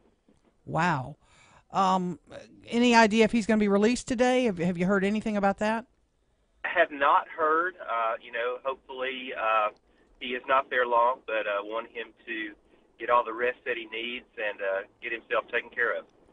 Okay, on the resolution, the no confidence vote for Chief Alan Crump. Is that a measure? It's got no teeth. Are you a little nervous about voting on something like that? Well, I've expressed my concern about using resolutions in this way in the past.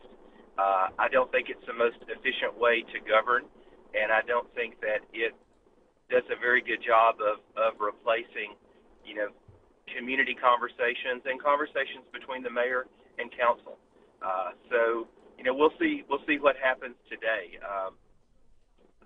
My hope is that some things occur and we don't actually have to vote on this, because I just don't think it's something that the council needs to be involved in at this level. Mr. Mike, if I were you, and let me put myself in your shoes momentarily, if I were on the city council and a resolution like this were proposed, my first thought would be, no matter what my feelings about the chief or whatever the topic happened to be, my first thought would be, why are you putting me on the spot like this? Do you or do any of the other council people feel like that?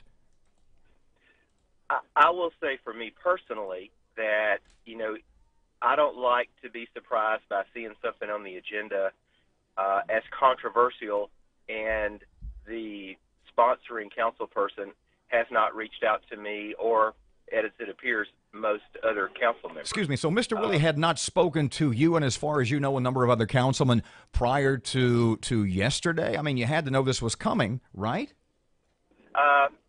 We knew it when the draft agenda came out. Michael, we're talking to Michael Corbin, Shreveport City Council member. Does Shreveport need a new police chief? Shreveport needs to evaluate both how we are policing, how we are fighting crime, and then we need to take a big look at ourselves and what is causing this crime, what we can do as a community to make it better. I think your education summit that's coming up plays a big key in this and how we keep kids in school and better educate them. But there's a whole different conversation that really needs to happen to look at this from a long-term basis. You have concerns about the job Chief Crump is doing? I really only have one other police chief that, since I've been involved in city government, to compare to.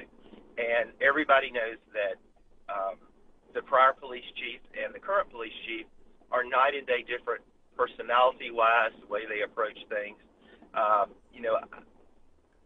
Is that good or bad? I'm not sure.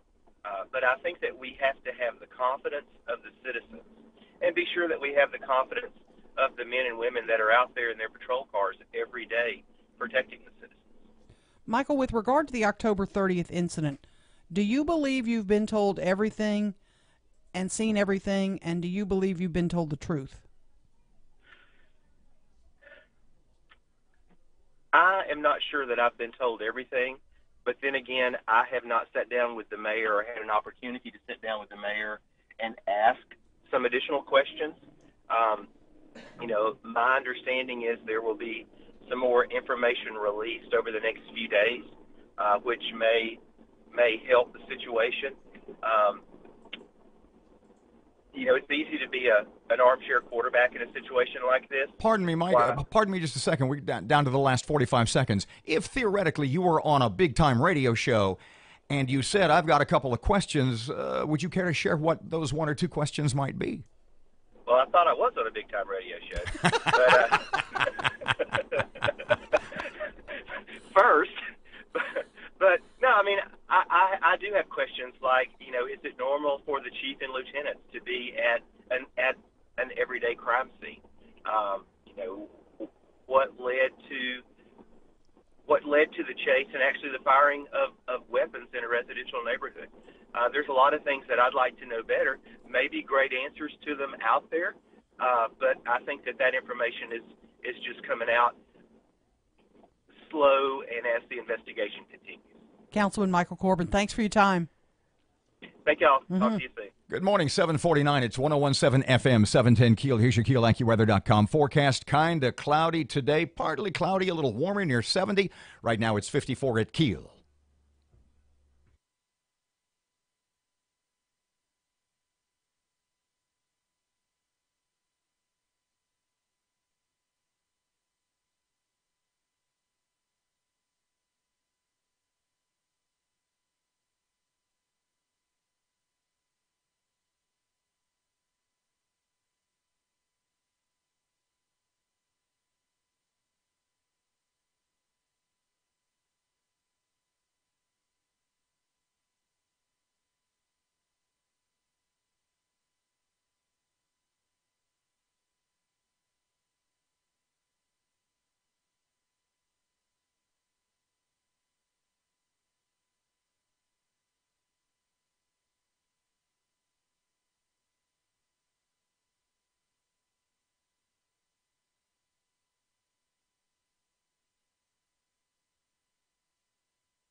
It is 8 before 8 o'clock, 101.7 FM, 710 KEEL. Time for sports. Here's Tim. Good morning from the sports desk of 1130 The Tiger. This is Tim Fletcher. Jalen Harris and Daquan Bracey scored 15 of Louisiana Tech's 17 points in overtime to lead the Bulldogs to a 96-95 win over visiting Southeast Missouri State last night in the TMAC. The LSUS Lady Pilots knocked off Division I Jackson State last night on the road. It's the program's second ever win over a Division I opponent. The Lady Pilots also knocked off ULL back in 2011. The game served as an exhibition for LSUS. That's their seventh win in the last 13 days. Carolina wore out Miami last night in Monday Night Football 45-21 to wrap up Week 10 in the NFL. Cam Newton had 4 touchdowns. Christian McCaffrey, the rookie, had a touchdown running, and he also caught a touchdown pass. And the Pelicans improved to 8-6 with a win over 2-12 Atlanta, 106-105. It was very sloppy. Not a lot of confidence in the Pelicans after getting that win, but Darius Miller had a career-high 21 points. Boogie Cousins, 22 points, 16 rebounds. From the sports desk of 1130 The Tiger, this is Tim Fletcher. Hey there, Robert J. Wright, Erin McCarty once again for the Arklatex Crisis Pregnant... The center formerly known as the Arklatex Crisis Pregnancy Center. They have a new name. The CARE Pregnancy Center.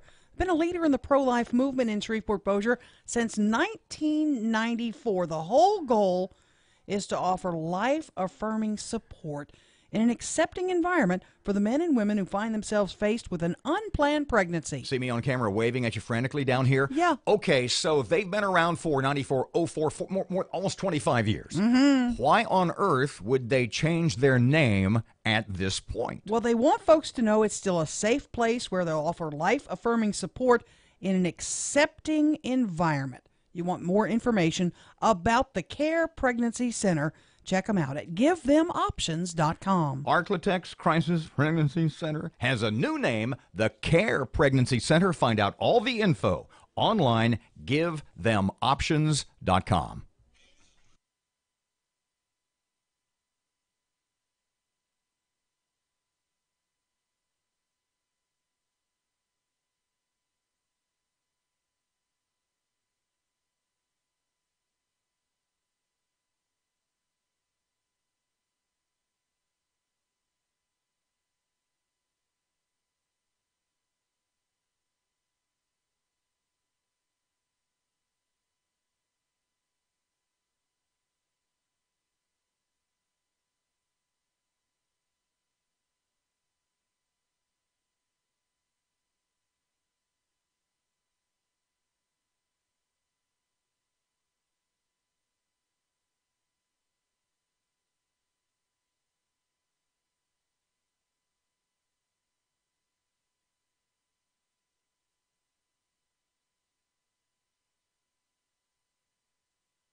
It is 756, 1017 FM, 710 Keel. The Robert J. Wright and Erin McCarty makes us. It's the Robert and Erin Center, like we're a think tank. Our Education Summit with superintendents Dr. Lamar Gorey, Dr. Kate Brumley, and Scott Smith from Bossier. They will all be here moments past 8 o'clock. It is an hour on education in the Arklatex that you don't want to miss. Fox News on the way right now. Here's Sean Hannity on Keel. The truth and nothing but. This is the Sean Hannity Morning Minute. All right, according to Breitbart.com, since losing the 2016 presidential election, Hillary Clinton's blame list for losing the election, it just continues to grow. And she has now named at least 27 sources responsible for her defeat. Let's go through them quickly, shall we? Let's see. James Comey, the FBI, Vladimir Putin, the Russians, WikiLeaks, low information voters, the Electoral College, conservative media, Steve Bannon, anti-American forces, everyone who predicted she would win, polls, Jill Stein, Barack Obama, white women, the New York Times, Bernie Sanders supporters, Nigel Farage, sexism, Facebook, campaign finance laws, the media, women who didn't vote, white voters, Mitch McConnell, and men. It's amazing. She never blames herself, her corrupt campaign, and her terrible policies. Keeping you on the straight path. Later today, it's the Sean Hannity Show. All right, time to listen. My friends at Target are having a sale on my favorite party game. It's called Wits and Wagers. Most of you remember years ago when you were growing up, everyone in the family would gather around the living room, dining room table, and you just would actually talk. There weren't distractions. There were no phones, no electronic devices, no texting, no email. Just your family gathered around the table, talking and laughing and creating memories. Now, it seems like many of those times are few and far between now, but not when you play my favorite game. It's Wits and Wagers Party Game. I've been talking about this game for years. You know, the most frequent feedback I get from you, my listeners, hey, as soon as we start playing, everyone puts their phones down. We connect as a family. We're creating memories. Now, this feedback is from listeners just like you. Now, play Wits and Wagers with your family. By the way, no game will bring your family together like Wits and Wagers. I just highly recommend this game. It's so much fun. And right now, Wits and Wagers, it's on sale at Target, $5 off. Wits and Wagers on sale at Target, $5 off. And by the way, you're going to love the game. Wits. Good morning, 7:59. Keel traffic update. Here's Ruben. Just received reports of a minor accident on Eastburg Coons Industrial Loop near Terry Bradshaw Passway eastbound. And we're still keeping an eye on that backed up traffic on I-20 westbound near Spring and Market. It's backed up to Airline Drive right now. If you have anything to report to us, please give us a call at our Planet Fitness traffic hotline. That's 687-ROAD.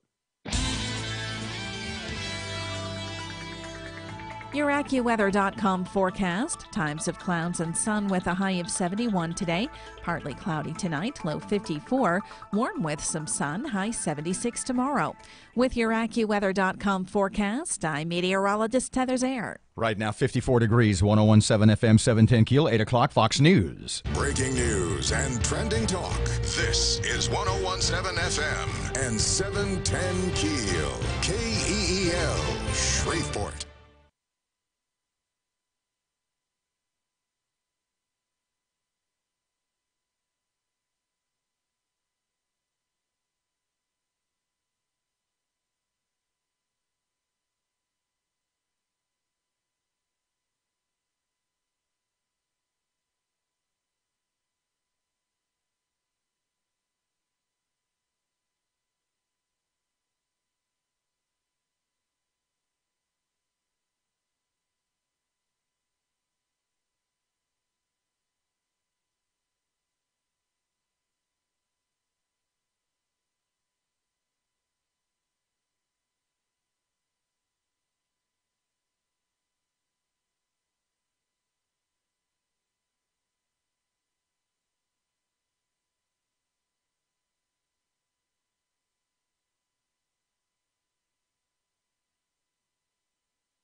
Good morning. It's 8:03. Robert and Erin, 1017 FM, 710 KEEL. The KEEL app's a free download. Miss Erin down yonder. She has local news, and she's getting ready now. Council has a big meeting to talk about the Shreveport police chief, and one council member has to be rushed to the hospital. The Robert and Erin Center were like a think tank, just without thinking or a tank.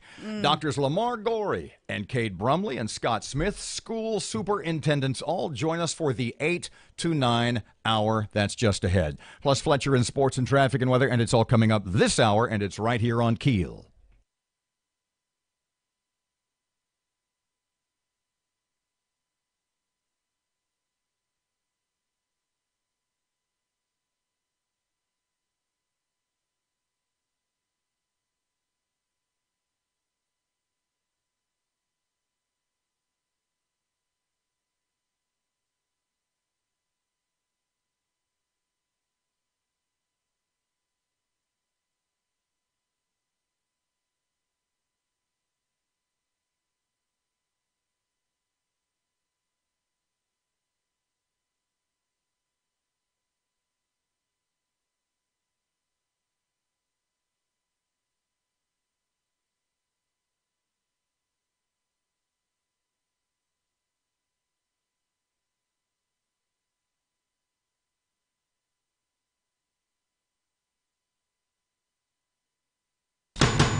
The power of information. KEEL News now. Shreveport Council discussing the chief's future. Matt Parker has that. During Monday's work session, the City Council discussed the future of Shreveport Police Chief Alan Crump. Councilman Willie Bradford introduced a resolution calling for the removal of Crump. Bradford said that his resolution isn't political. He's just worried about the safety of citizens in Shreveport. However, before any real discussion on the subject could begin, the meeting was cut short when Councilman Jerry Bowman was rushed to the hospital with chest pains. The resolution is expected to be discussed at today's meeting. From 1017 FM and 710 KEEL, I'm Matt Parker. If you've been hearing bombs in Bossier, you're not crazy. Many citizens were worried after hearing several explosions yesterday. Spokesman from Barksdale says not to worry, airmen are conducting explosive training operations. During the training, loud explosion sounds will originate from inside the base. The training expected to continue through tomorrow. Shreveport's Human Relations Commission working hard to make sure everyone has the same opportunities in our community to work, live, eat, and enjoy life. Their job is to enforce an ordinance that prohibits discrimination based on race, sex, disability, age, sexual orientation, religion, or political affiliation. Drunk driving crash sends a mail carrier to the hospital. Troopers have arrested 40-year-old Jason Kidd for DWI and several other charges after he plowed into a mail truck. Sharon Vaughn was driving on Highway 159 when Kidd's Chevy truck hit her. Vaughn was ejected and sustained moderate injuries, but is expected to make a full recovery. Governor Edwards and Louisiana Ag Commissioner Mike Strain will start a listening tour across several rural communities today. The tour will allow members of the ag community an opportunity to ask questions and discuss their concerns.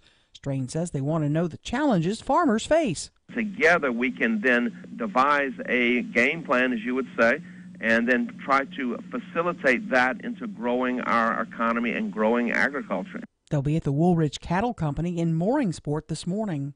Following a 2-month-long investigation, Bossier police have arrested 64-year-old Victor Kuntz on a charge of first-degree rape. Detectives say Kuntz allegedly assaulted a girl under the age of 13 for several years. He's being held on a $250,000 bond. U.S. Senator John Kennedy writes an op-ed piece to the Washington Examiner entitled, "Please Stop Having Children You Aren't Willing to Raise." In the piece, Kennedy implores parents that if they're drug users or if the child would be born to a fatherless home, to think twice about bringing lives into the world. A kid who doesn't know the firm hand of a father or the loving hand of a mother is 6 times more likely to grow up in poverty, is more likely to commit a crime, and more likely not to finish high school. If you're wanting to know if the flu bug has invaded your area, a new phone app called Sick Weather has been designed with you in mind. Founder and CEO Graham Dodge says they use the public's help to track when there's an outbreak of various illnesses from the common cold to the flu. In addition to people reporting directly to us, we're able to collect these data in much larger numbers from sites like Twitter. Republican Senate candidate Roy Moore of Alabama is disputing a new accusation that he sexually assaulted a 16-year-old waitress back in the 70s. The allegation made by Beverly Young Nelson at a tearful news conference in New York. Brady Hoke will serve as interim coach when Tennessee hosts number 21 LSU. Hoke replaces fired Butch Jones, who was dismissed after an embarrassing loss to Missouri. LSU coach Ed Orgeron knows what it's like to take over a team mid-season, and he expects a great effort from Tennessee. He was a defensive line coach. He's an inspiring guy. He'll get them fired up. But, we can't worry about that. Every team that plays LSU is fired up. I think that anytime you go into Neyland Stadium with that crowd and you go play a great team like Tennessee, you've got to expect their best. And all they can do is give their best. We expect their best. Imagine a pill that can tell you when you should take it. The FDA's approved the first drug in the U.S. with a digital ingestion tracking system. The system is used with the drug Abilify, which is a medication approved for use to treat schizophrenia. I'm Erin McCarty on 101.7 FM and 710 KEEL.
Good morning. It's 9 past 8 o'clock. KEEL traffic. Here's Ruben. Just received reports of a minor accident on Eastburg Coons Industrial Loop near Terry Bradshaw Passway eastbound. And we're still keeping an eye on that backed up traffic on I-20 westbound near Spring and Market. It's backed up to Airline Drive right now. If you have anything to report to us, please give us a call at our Planet Fitness traffic hotline. That's 687-ROAD. Your AccuWeather.com forecast. Times of clouds and sun with a high of 71 today. Partly cloudy tonight, low 54. Warm with some sun, high 76 tomorrow. With your AccuWeather.com forecast, I'm meteorologist Heather Zaire.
Good morning. It's 12 past 8 o'clock. Robert J. Wright and Erin McCarty, 101.7 FM, 710 KEEL, and the KEEL app's a free download presented by Office Furniture Source.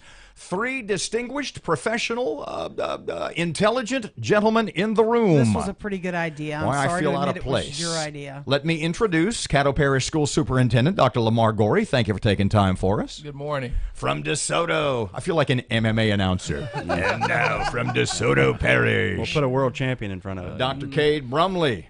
Thank you for being here. And for all the way from Bossier, fighting that traffic, airline driving 220. And Mr. Scott Smith is here. Thank you for taking time for us. Because we had not met prior to today. Glad to be here. Let's start with, and we'll start down the far end of the table with Mr. Lamar, Dr. Lamar. By the way, you can watch on Facebook Live. We're streaming live if you want to look at it. Let's. They all look very dapper. Each of you take a couple of minutes and sort of assess, bring us up to date, especially with the release a week or so ago of the state scores. Sort of bring us up to date on the state of your district, if you would. Okay, we'll be happy to do that, and I'll try not to take too long, Robert. Thank you and Erin for the invitation to come in. Really excited to come in and talk about the progress that we have made in our school district with the recent release of accountability results.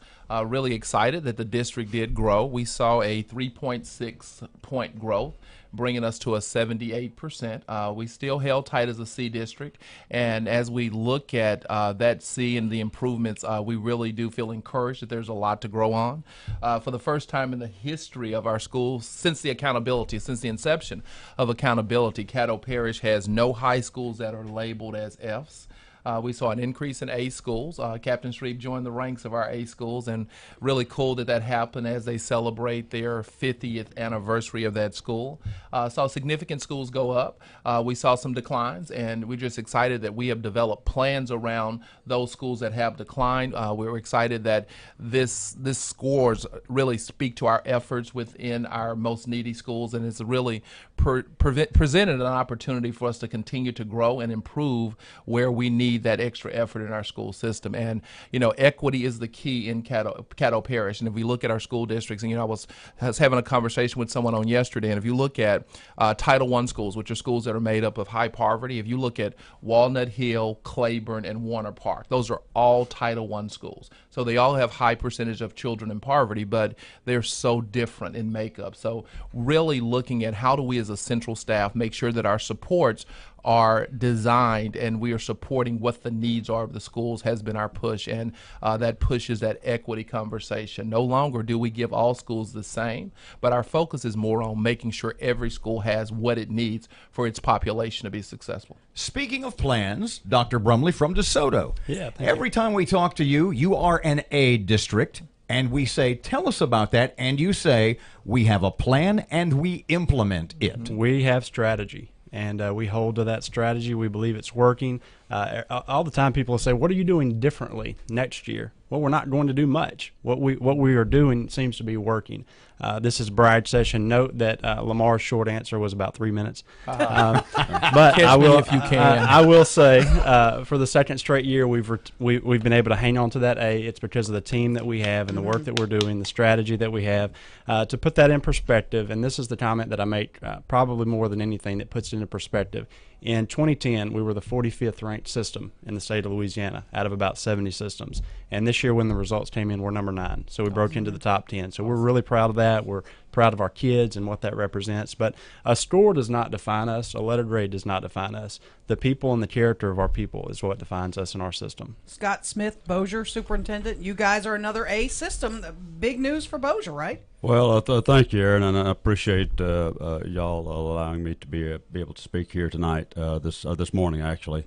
But I want to thank Dr. Gorey and also Dr. Kate Brumley for what they have done in their particular school districts. I appreciate you giving me a chance to brag a little bit about what's going on in Bossier Parish.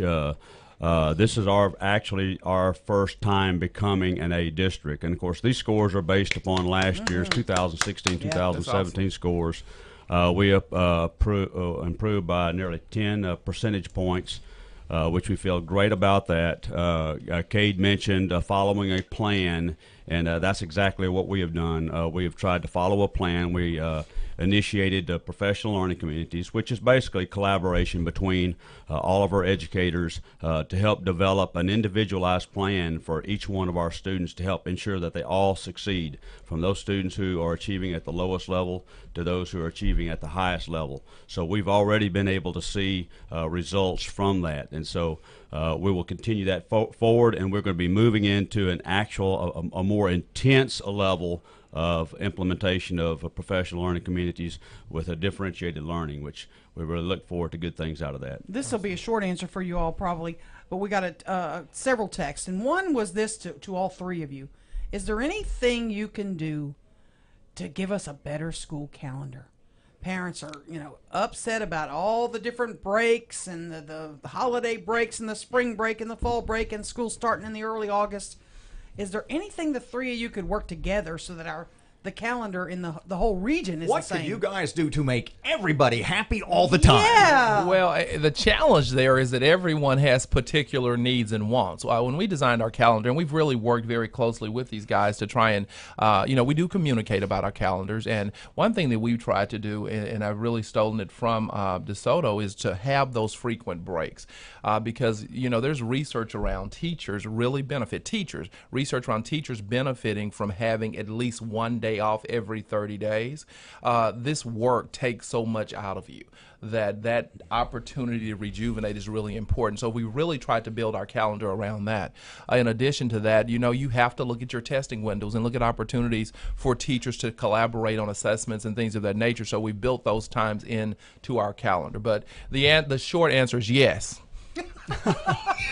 Kate, you made that point to me a year ago or so ago that the breaks not only helps the kids, and then having a longer summer you found was detrimental. Yeah, right. Well, first of all, the backside of that is that we face testing windows with ACT, with EOC tests, with LEAP. All of these different things have windows of time whenever you can actually get that done. And so we have to put that out there first, along with the universal holidays, and then the amount of contracted days we have legally for employees, and then we try and make it work. For us, we want to narrow that summer. And I know that's not always popular, but the academic loss whenever kids are gone from the school, especially in your lower socioeconomic families, is tremendous. And so if we can narrow that window, we find that the results are better whenever they come back to us. Mr. Scott, you think year-round would be a good idea? Well, of course, we would like to be able to align our calendar with every district around us. That would be the most ideal situation. But every school district is a little bit different. And we have to, look at our particular calendar. We have to look at our employees. We give our employees actually 3 different calendars to look at. And so they actually vote on the calendar that they wish to abide by. And this one changed a little bit this year, where we added more time for our fall break. We had actually a week, and that encompassed Columbus Day. We have some of those who wish we would be off on Veterans Day, but Veterans Day is actually one of our most important days of the year, where we actually have Veterans Day programs. Mm-hmm. So, if they were just off that day, they would not know what Veterans Day was all about. Sure. Absolutely. So that's our argument about having school on Veterans Day. But it's very difficult simply because our schedules are different, our needs are different.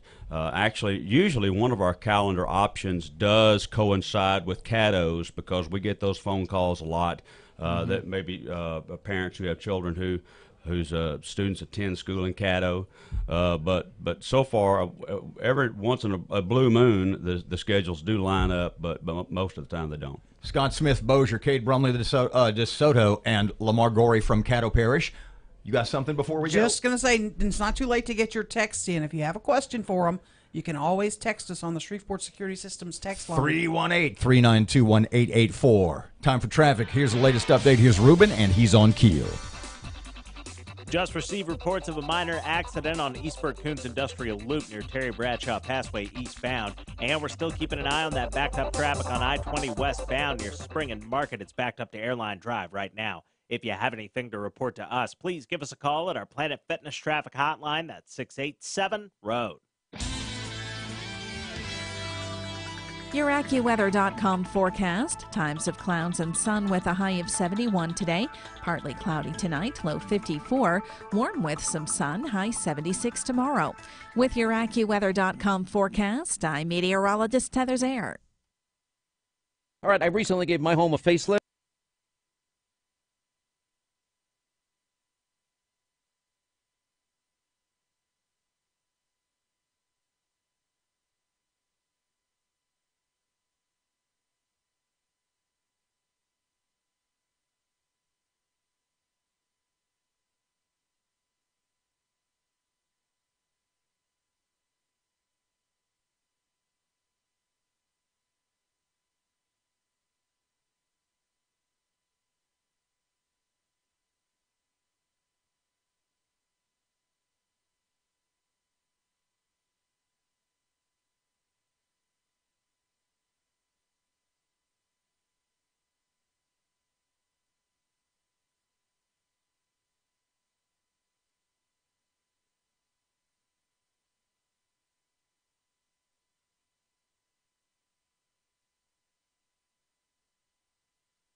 24 past 8 o'clock, 1017 FM, 710 Keel. Robert J. Wright and Erin McCarty in studio.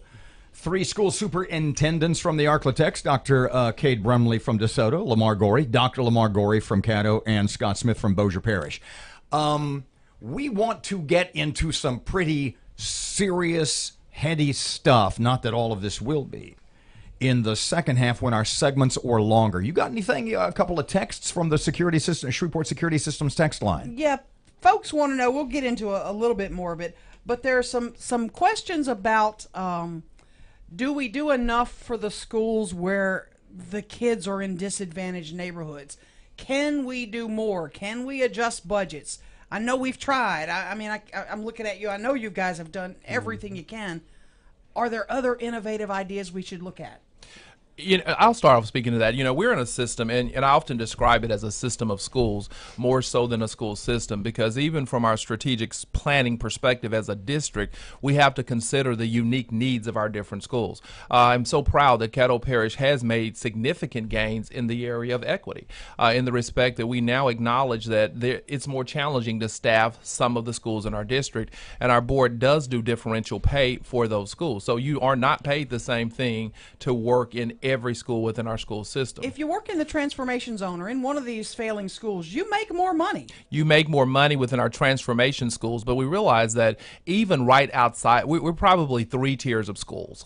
Even right outside of our transformation zone schools, there's still schools that are challenged with staffing and with some academic concerns. So there is a body of schools that make more money even outside of the transformation zone schools. Within the 14 transformation zone schools, we've implemented the full TAP model. In that respect, we have payout opportunities for those teachers. I think that from a staffing perspective, the support is even, we have more support because of the needs to support curriculum and instruction initiatives within those schools too. So we are making significant moves towards equity and providing different services based on needs. What's your starting pay for teachers, Scott? Oh, we're right at about $43,000. Okay. Yeah, we're at 48 plus additional perks if you work in a high need school or teach in a high need content area. So we start at about a little over 44,000. But the unique thing about that is that if you're in, for say, a transformation zone school, if you're in a high school and you teach in the right area, you could make as much as 53,000 your first year of teaching. We've also started things like we have cohorts of teachers in our most struggling schools who are getting national board certifications. There are several things that we're doing in those schools to try and equalize the playing field. Is there a shortage? Do you feel like, man, I wish we could?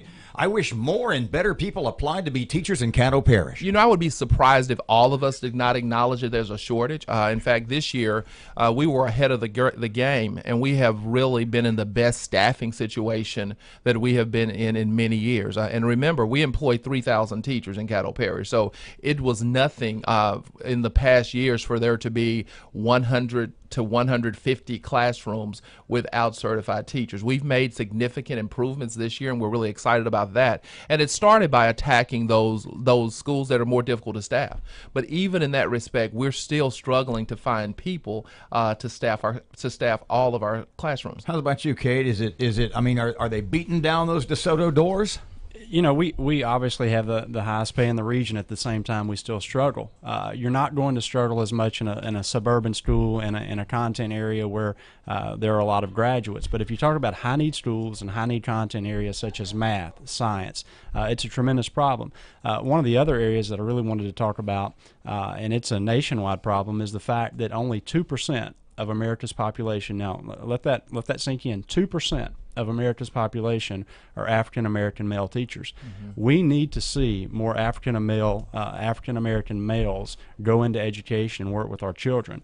Mm-hmm. We have got to find a way as a society to make that better. But you're talking about a demographic that I guess nationwide, the high school graduation rate is barely 50%, right? Just a little bit above that. Mr. Scott, how's about you? Staffing problems and specifically African American teachers. Well, I do want to say this, that although we do start at a little over 43,000, we have 3 different pay supplements. We have a back-to-school supplement. We just passed a $1,200 supplement for professional employees, $600 for support employees. There's also a bonus check for the Christmas holidays. So that brings it up to around 46. So we're being competitive. Now, having said that, I believe that I've always believed that money attracts you to a job, but it's your working conditions that keep you there.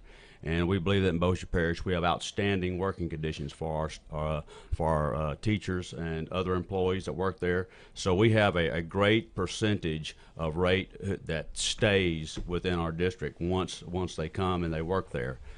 However, I will say this: we've had several African Americans who have moved up into administrative positions. We're always looking for anyone. It doesn't matter whether they're African American, Asian, Latino, whatever. If they can do the job, and we have found many who can do that job, and they can do it well, then that's who we want in Bossier Parish. Hey, Robert, can I possibly grab a quick commercial break? I do want to push our Cattle Teaching Academy. One thing that we identified early on in the transformational work was that there was a need to find a way to certify people. When I came to Caddo Parish 4 years ago, wow, 4 years. December 1st will be 4 years. When I came to Caddo, I saw that there were a lot of principals who were totally in love with long-term subs. Now, I was just surprised. But when I would go to see the long-term subs, they had done this work so long that they were as talented as any certified teacher. We then work with the state to start the Caddo Teaching Academy. So we're actually have our own alternative in-house certification program, and that's anyone. If you have a bachelor's degree and you have can pass parts of the Praxis test, you can be certified within about a year in our school system. So I do encourage teachers and persons in our community who are interested in teaching to really look into that program. There are two people in this room, as a matter of fact, who have their college degrees and are qualified. And not me in a classroom is not a good idea. Come on, Erin. I think you'd make a great kindergarten teacher. When we come, let's take the break. We'll come back. When we come back, Okay. I want to talk about low-performing schools, what's to blame, and what we can do about it. Robert J. Wright, Erin McCarty, more on the way. It is 101.7 FM, 710 Keel traffic time right now. Here's Ruben. The intersection at Milam Street and Hearn Avenue is dealing with some slow-moving traffic right now, and we're keeping an eye on some traffic delays on Airline Drive near Old Minden Road in Bossier City. If you have anything to report to us, accidents, hazards, or closures, give us a call at our Planet Fitness traffic hotline. That's 687-ROAD. Your AccuWeather.com forecast. Clouds and sun with a high of 71 today. Tonight will be partly cloudy, low 54. Warm with some sun and a high of 76 tomorrow. With your AccuWeather.com forecast, I'm meteorologist Heather Zayer.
information.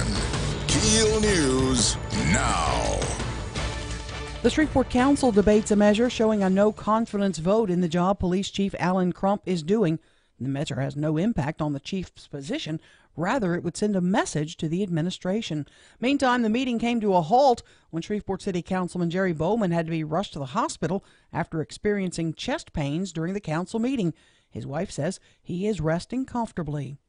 More tech jobs are on the way. Matt Parker has that. Governor John Bell Edwards announced Monday that Virginia-based tech company DXC Technology will be bringing 2,000 jobs to the state. Edwards calls this one of the most significant economic development announcements in the state's history. From 101.7 FM and 710 KEEL, I'm Matt Parker. If you've been hearing bomb noises in Bossier, well, you're not alone. Many citizens were worried after hearing the explosion-type sounds. Spokesman from Barksdale says airmen are conducting explosive training operations. Now, during the training, loud explosion sounds will originate from inside the base. This training will continue through tomorrow. Senator John Kennedy has written an op-ed piece to the Washington Examiner. It's entitled, "Please Stop Having Children You Aren't Willing to Raise." The senator says too many parents are failing their children these days in Louisiana. He says thousands are in the state's foster care system, and those who fail to find a good foster care home end up struggling in life. I never did agree with what Hillary Clinton said, where she said it takes a village to raise a child. No, it takes a parent to raise a child. One agency is tasked with making sure everyone in Shreveport is treated fairly. The Human Relations Commission, working hard to make sure everyone has the same opportunities to work, live, eat, and enjoy life. Their job is to enforce an ordinance that prohibits discrimination based on several criteria. HRC chairperson Adrian Critcher says she would rather mediate, educate, and find a solution than just fine businesses who may not know any better. Black Friday is next week, and retailers are gearing up for a busy season. An October survey from Deloitte finds that online holiday shopping expected to beat in-store sales for the first time. But LSU marketing professor Dan Rice says brick-and-mortar stores can still be very profitable, and retailers will do what they can to get shoppers in. There seems to be about a 60-40 split from some of the numbers I've seen versus how many companies are focusing on the online versus the offline. So there's still a lot of focus in both areas. Rice expects this year to be better for Louisiana retailers, especially in South Louisiana. Drunk driving crash sends a mail carrier to the hospital. Troopers have arrested 40-year-old Jason Kidd for DWI and several other charges after he plowed into a mail truck. Sharon Vaughn was driving her mail truck on Highway 159 when Kidd's Chevy truck hit her. She is expected to recover. Following a 2-month-long investigation, Bossier PD make an arrest. 64-year-old Victor Kuntz is accused of first-degree rape. He's allegedly assaulted a girl under the age of 13 over several years. He's being held on a $250,000 bond. A special counsel could be appointed to look into Clinton Foundation dealings and an Obama-era uranium deal. The Justice Department says in a letter to the Judiciary Committee that Attorney General Jeff Sessions has directed senior federal prosecutors to evaluate certain issues raised by Republican lawmakers. Republicans are staking their claim to middle-class rescue in tax cut legislation deemed to carry tax hikes for millions, and President Trump plans an in-person appeal to lawmakers as the proposal faces a crucial vote in the House. A city clerk in Maine looking for the owner of a set of dentures left behind in a polling place. The false teeth were discovered during last week's election. I'm Erin McCarty on 101.7 FM and 710 KEEL.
Whether it's a little dent or an almost complete wipeout, if you have an auto accident, you need to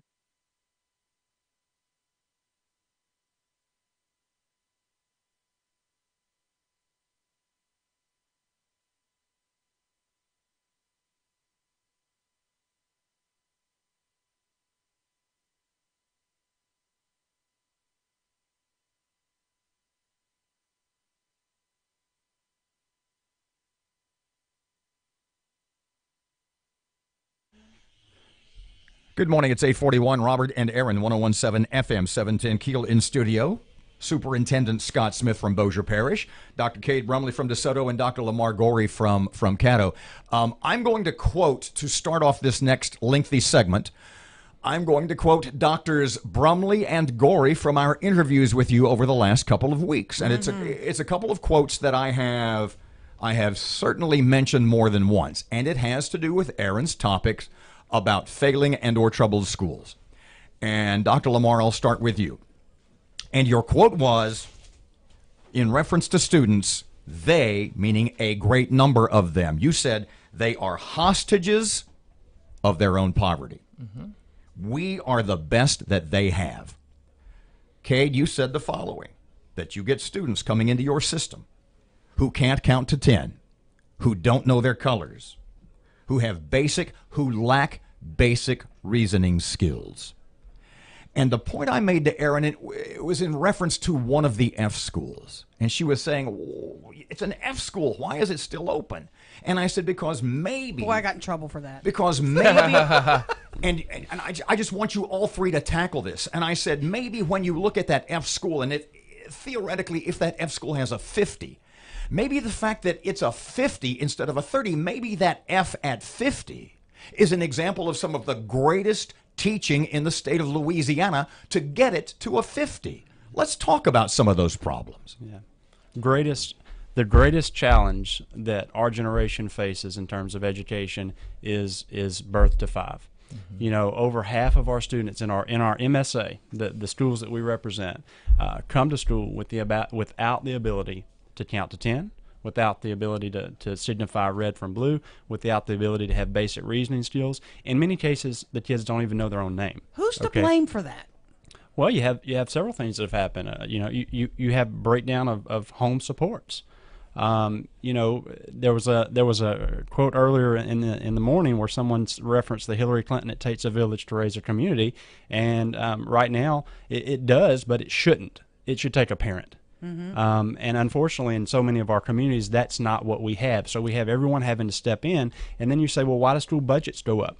Well, because we're having to provide extra nurses, extra social workers, extra counselors, because all of these barriers that exist that prevent access from a child reaching their education have to be removed. Does it break your heart, and Dr. Gore, to know that a child may come to school, and Robert mentioned it earlier, may come to school Monday morning for breakfast and lunch, and that's the only meal he's had since Friday? Right. And that very topic is why it was so important that we went to our program of providing breakfast and lunch to all of our lower grade and middle school students across our district. You know, when we speak to the term hostage, I do think that in a system, Caddo, 40,000 kids, 62 different schools, many special interest schools, many magnet schools, there are a lot of options. And I think many times when children attend F schools and continue to attend F schools, it's because that's the option that was most convenient for the family. I think there's multiple reasons why that could be the case. But one thing that I want to stress, and I stress this all the time, I'm always in schools in Caddo Parish. I walk in A schools, I walk in F schools. One thing that they have in common is that there are professionals there that are working as hard as they possibly can. When you look at the work of the transformation zone and you think about some 80% of those schools in 3 years did exit failing status. And now the challenge is how do we keep them out? So I do think that as we build our supports, we all have to take responsibility, and we all have to own whatever part of this conversation we can. We all have to make whatever changes we can so that the children are not the ones that lose. But I promise you, they're working hard. It's just the odds that what's stacked up against those professionals in those schools is just greater. Scott, have we lost this generation? I mean, it's like, well, what's going to happen with these kids who are not getting an education? Well, I think it's important to note that as public schools, we have to take students where they are. That's how they come to us. And some of them come to us very prepared and ready for either pre-K, kindergarten, or first grade, and some of them come behind. And it's up to us. Now, we don't have a whole lot of influence over what goes on from 0 to 3 years of age. There are programs and there are organizations out there who do assist in that manner, programs like Step Forward. However, it's what we do with them once we have them. It's not what we don't have control over.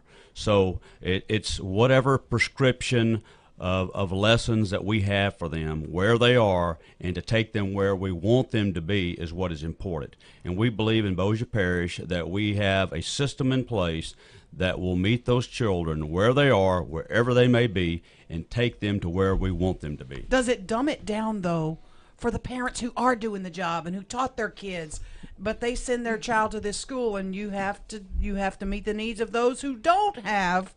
So my kid's going to sit there bored. That's a very good question. Absolutely not. I said what we're really trying to do is through a differentiated learning, we are able to reach every single student. We have students who may be on the lower achieving end, those on the higher achieving end, those who are on the middle, and we're basically giving them an IEP, an individualized education plan, like you would for special needs students. For every one of these students, we find out how they learn, the way they learn, where they are, and we prescribe a lesson for them to help develop them. And we've already seen results from that. Yeah, I want to agree with Scott, too, that we do certainly do the very best we can of differentiating, providing response intervention services when the students come to us. But I do want to thank the community for the grassroots efforts to increase pre-K opportunities in our schools. I agree, too, with Kay that 0 to 5 is critical because there's research around that 30 million word gap, and that students of poverty are generally exposed to some 30 million less words by the time they're 3 years old. Research also shows that we cannot get that back. So it's important that it's nothing you can make up. It's just a learning point in the development of a child's brain. So those are some of the hills that we have to overcome, and we certainly will continue to work to make that happen. Robert, to your question though, you asked, could some of the best teaching be happening in those schools? And the answer is yes. Let's look forward to what the accountability system looks like for us in the future. So in order for a school to be an A school, essentially 100% of the kids have to score mastery. So they have to master every bit of content in science, in social studies, in English, in math. So let's take a school that's an elementary school, say pre-K through third grade. Let's say 70 to 80% of those kids come to school not ready. Those teachers could do amazing work. They could get 99% of those children to mastery. People from all over the nation would be coming into that school to check out this awesome teaching, but they would not be an A school if they had one kid that hit basic. So we have to look at that, and I would say the answer to your question is possibly so.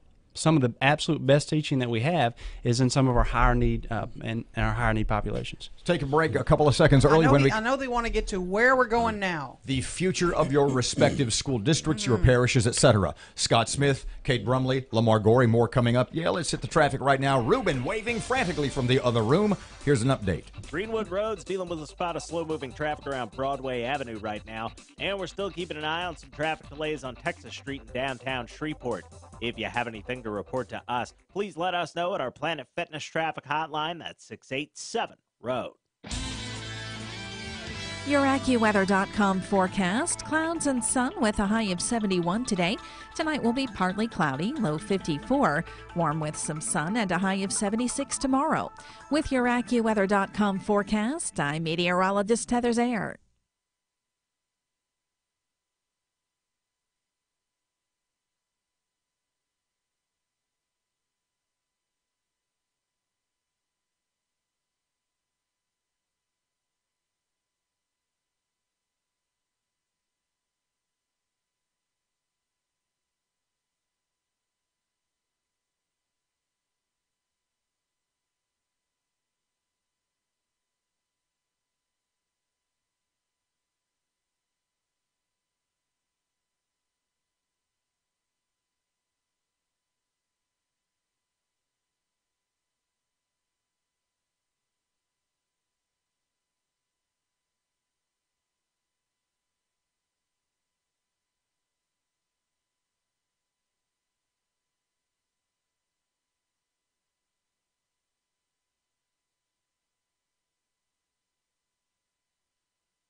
So 3 school superintendents walk into a bar.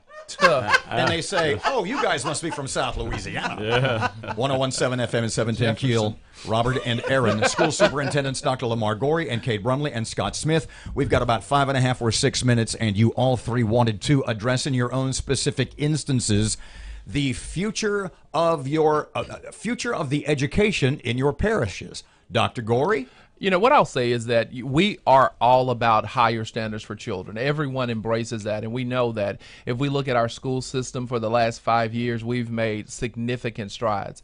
But, you know, I'm very complexed when we adopt a new accountability system when day one we acknowledge that it will, if it were today, it would produce 50 more F schools and less A schools. And, you know, the challenge for systems like SCADO, when we already certainly are fighting the battle to improve and have no F schools, that if there's going to be 50 more, it really, you know, for a teacher in the classroom or a principal, it makes it so hard to believe that you won't be in that rank. But we'll continue to work hard to not be a part of that rank. I just question, you know, I do believe we had a rigorous accountability system, but why more F schools? Yeah, I would just echo that to some degree to kind of prep the public, not to take responsibility off of us, because we're ready to take it. But if you take DeSoto Parish level of performance that we just had, which made us number 9 in the state, and you transfer it to the new accountability system, which will be used next year, we'll either be a high C or a low B. And so the public needs to be prepared for those results that are coming. Overnight, there will be about 100 less A schools in the state, and there'll be about 60 more F schools in the state. So basically, pardon me, you could be a C school, but still be the 9th best school district in the state. We could outperform last year's results and our letter grade go down. Our district performance score go down. So folks, get ready. And that's what's going to happen. And so we just need the public to be aware of that whenever those results come out. But at the same time, look, we are working hard every day. We have a strategy. We've talked about this time and time again. We have objectives. We have plan of action, and we hold people accountable. Vision, support, and accountability. And it's driving our results for children. It's providing opportunities for our children that they've never had before. And we're really excited about what we're doing, and we think our results will continue to improve. But at the same time, we need the public to be aware of the impact of the new accountability system. Mr. Scott, what's on the horizon for Bossier? Well, I mean, you know, you were talking about, you know, what our plan is for the future. Of course, the plan is always the same, and that is to prepare your children to the very best possible ability that we can as a school system. We're going to do that, just like my comrades in Caddo Parish and also in DeSoto Parish. We're going to do that in Bossier Parish. We have a prescriptive plan for every single one of our children. That is through professional learning communities. We're moving into differentiated learning, which is a very intense prescription of learning for every single one of our children. That is going to be our plan for the future, and we intend to do that. Now, yes, the state plan keeps changing on us. It moves around, and I remember Dr. Gorey, if he was quoted correctly in the paper, he said that well, you know, every time we learn the game, they change the rules, and that's kind of what really occurs there. And so we have to make sure that we stay ahead of the game. And we believe we have that plan in Bossier Parish. We work together. We work in a collaborative fashion. We're meeting constantly, providing constant professional development. I do want to say this: I never want to feel like that I'm trying to be the smartest person in the room. I got two very intelligent people over here to the left of me. Welcome but to I've my always world, tried, buddy. but I've always tried to be the person to collect the most information that I can and utilize it. We have been to DeSoto Parish. We have visited one of their fantastic schools over there, Mansfield High School. We have been over to Caddo Parish, as y'all know, and we've met some of your schools, some of your really good principals. We've brought some of those good ideas over to our system. We've also been to other school districts throughout the state.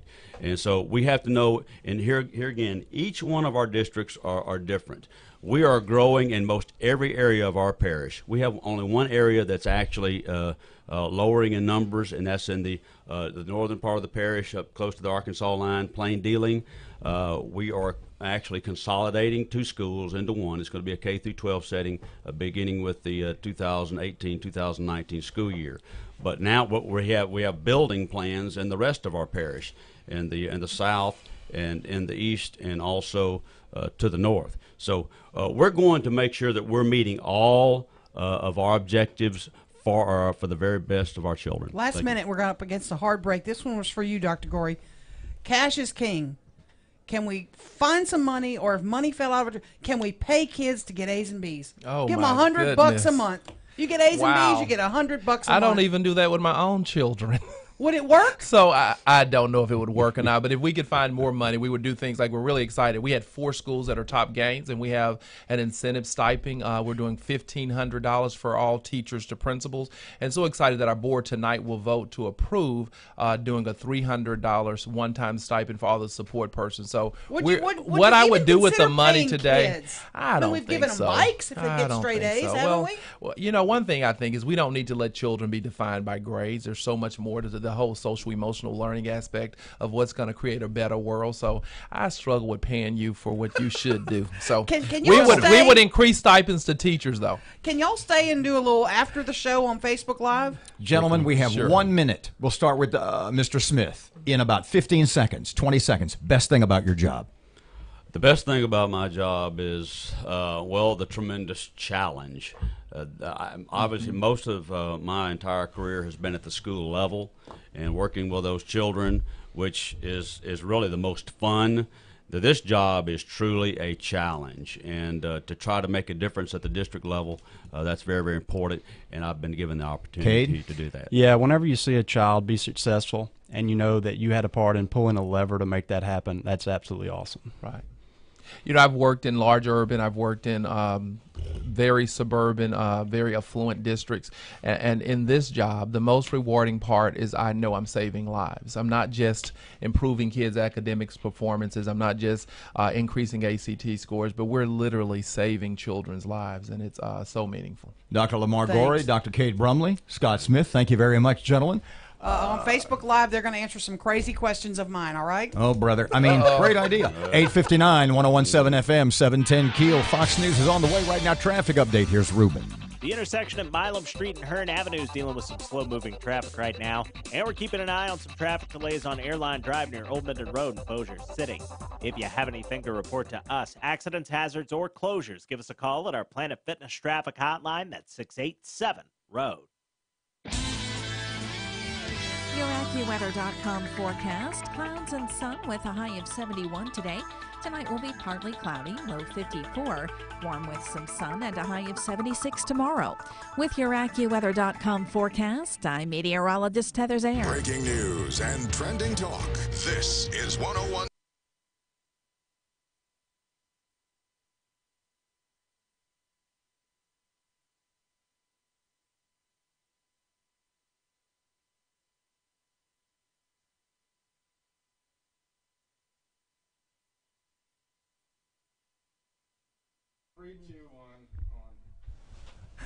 You got this? 1017 FM and 710 Keel. Free the Shreveport Security Systems text line is 318-392-1884 if you want to shoot us a question.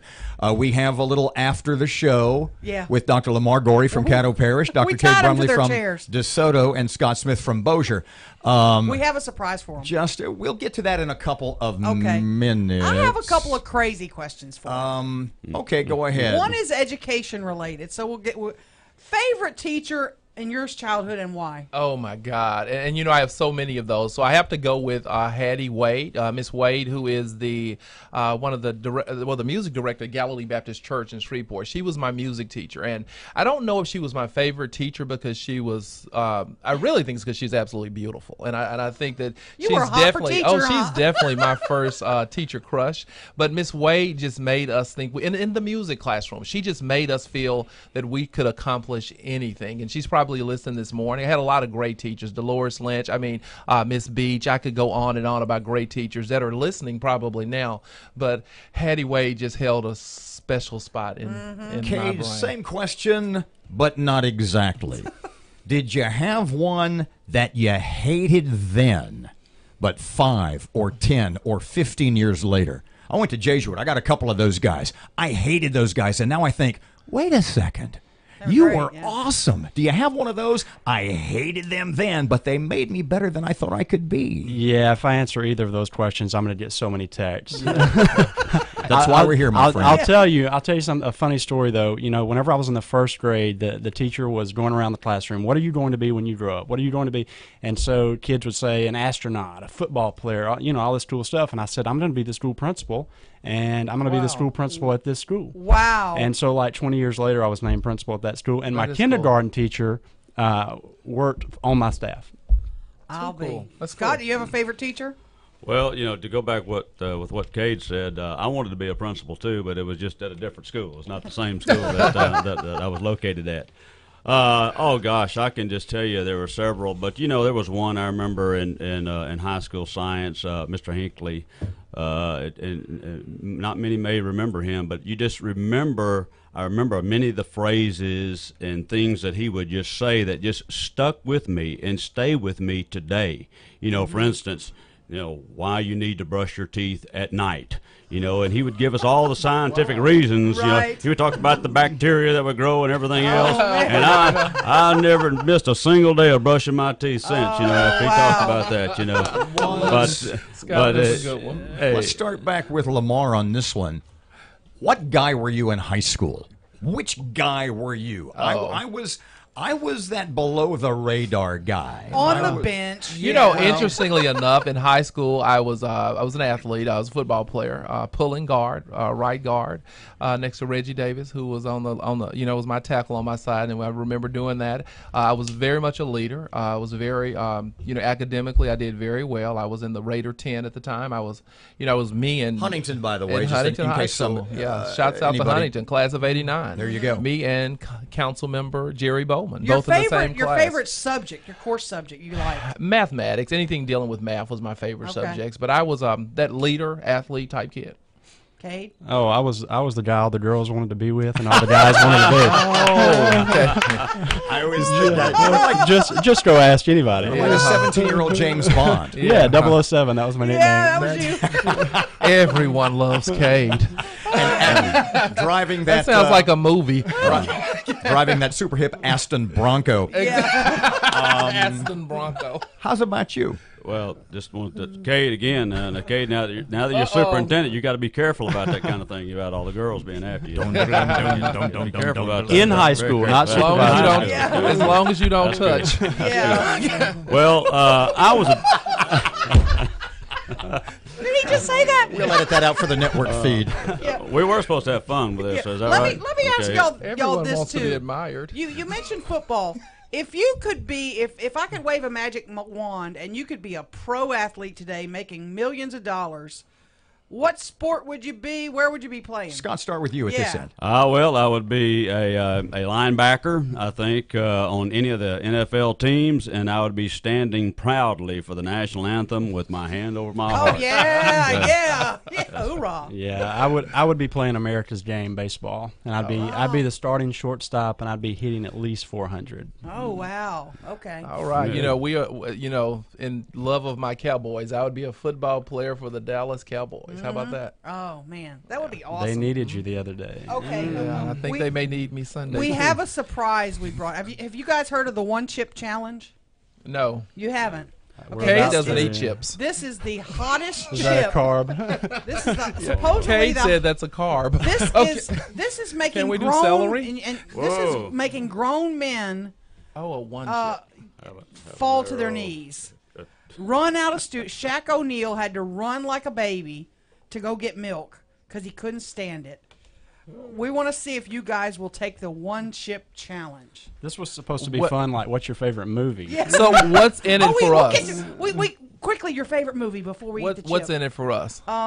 You get to come back and do this again. Oh, let me hurry. Eat my No, chip. favorite movie. Favorite I don't movie. have time to watch movie. I'm too busy trying to change schools. There's But not I one- would say today, and I've always had a very short term memory when it comes to movies. So my favorite movie will be the last one I saw, and that was Marshall, the Thurgood Marshall okay, story. yeah. It was awesome. Cade? Toss Up, Shawshank Redemption, and kind of out in right field a little bit, The Last Samurai. Oh, wow. Yeah, it just speaks to honor. Yeah. What was the question again? I was thinking about this chip. I was looking at this chip Scott, down here. I was by the way, don't about touch. This, I guess. Yeah, don't touch your eyes after touching the chip. Yeah. Your favorite movie? You have one? Oh gosh, to really just kind of lower the conversation down to a low level. Almost any movie that Clint Eastwood was in. Yeah. God, I thought you were going Porky's on me. I was panicking. I was worried about that. Hey man, why are you doing? That voice, always got me. And he was a tough guy, and sometimes you have to be kind of tough in the school business, especially when you're a superintendent. You have to make tough decisions. We just can't be as cool as Clint Eastwood. Yeah. Or as Kate Brumley. Speaking of Clint Eastwood, you going to do that chip? You think y'all are ready? Are we done otherwise? Yeah, this is the last thing you have to do. So this is a like slow bite? Do we? What do you recommend? Putting Fast? the whole thing in the mouth and going for the whole thing. I mean, it's just a chip. How bad could this be? You haven't watched any of the videos what yet. I have not what seen the happened to videos. Shaq? You ready? Let's Shaq go. had to run What out of the room. additives? All right, Y'all ready? Let's go. Okay, you ready? Set, go. I can't believe they're doing it. They fell for it. Wow. They really fell for the chips. That's a joke. This is not That's hot. a Dorito. We tricked you. It's a Dorito. Where's the heat? Damn. Oh, but no, he didn't eat the whole chip because it's a carb. Instead of where's the beef, where's the heat? Where's the? Yeah. Thank you all for coming. You guys are amazing. I hope we can do it again. We didn't run you off. And thank you for the invitation. And again, we'll need to do this again because we do want the community to be prepared so that we have an understanding of what the school score actually means. And certainly we invite the community at any time to come in to see the wonderful things that are happening in our school system. An awesome hour, gents. Go ahead, Kate. Yeah, I'm sorry. I just want to say, going back to an earlier conversation, if you're a creative, intelligent, curious person, and that means other people think that of you, not just yourself.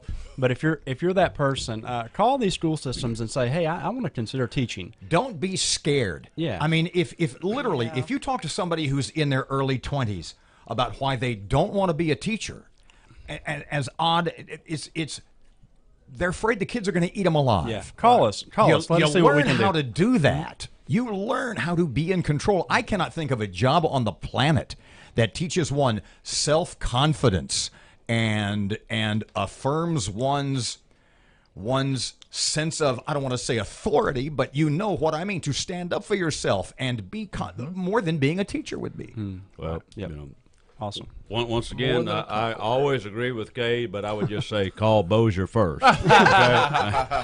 Thank you, guys. We'll do it again soon, please. All right. Appreciate you. Thank you, gentlemen. Our pleasure. Great job. Jordan.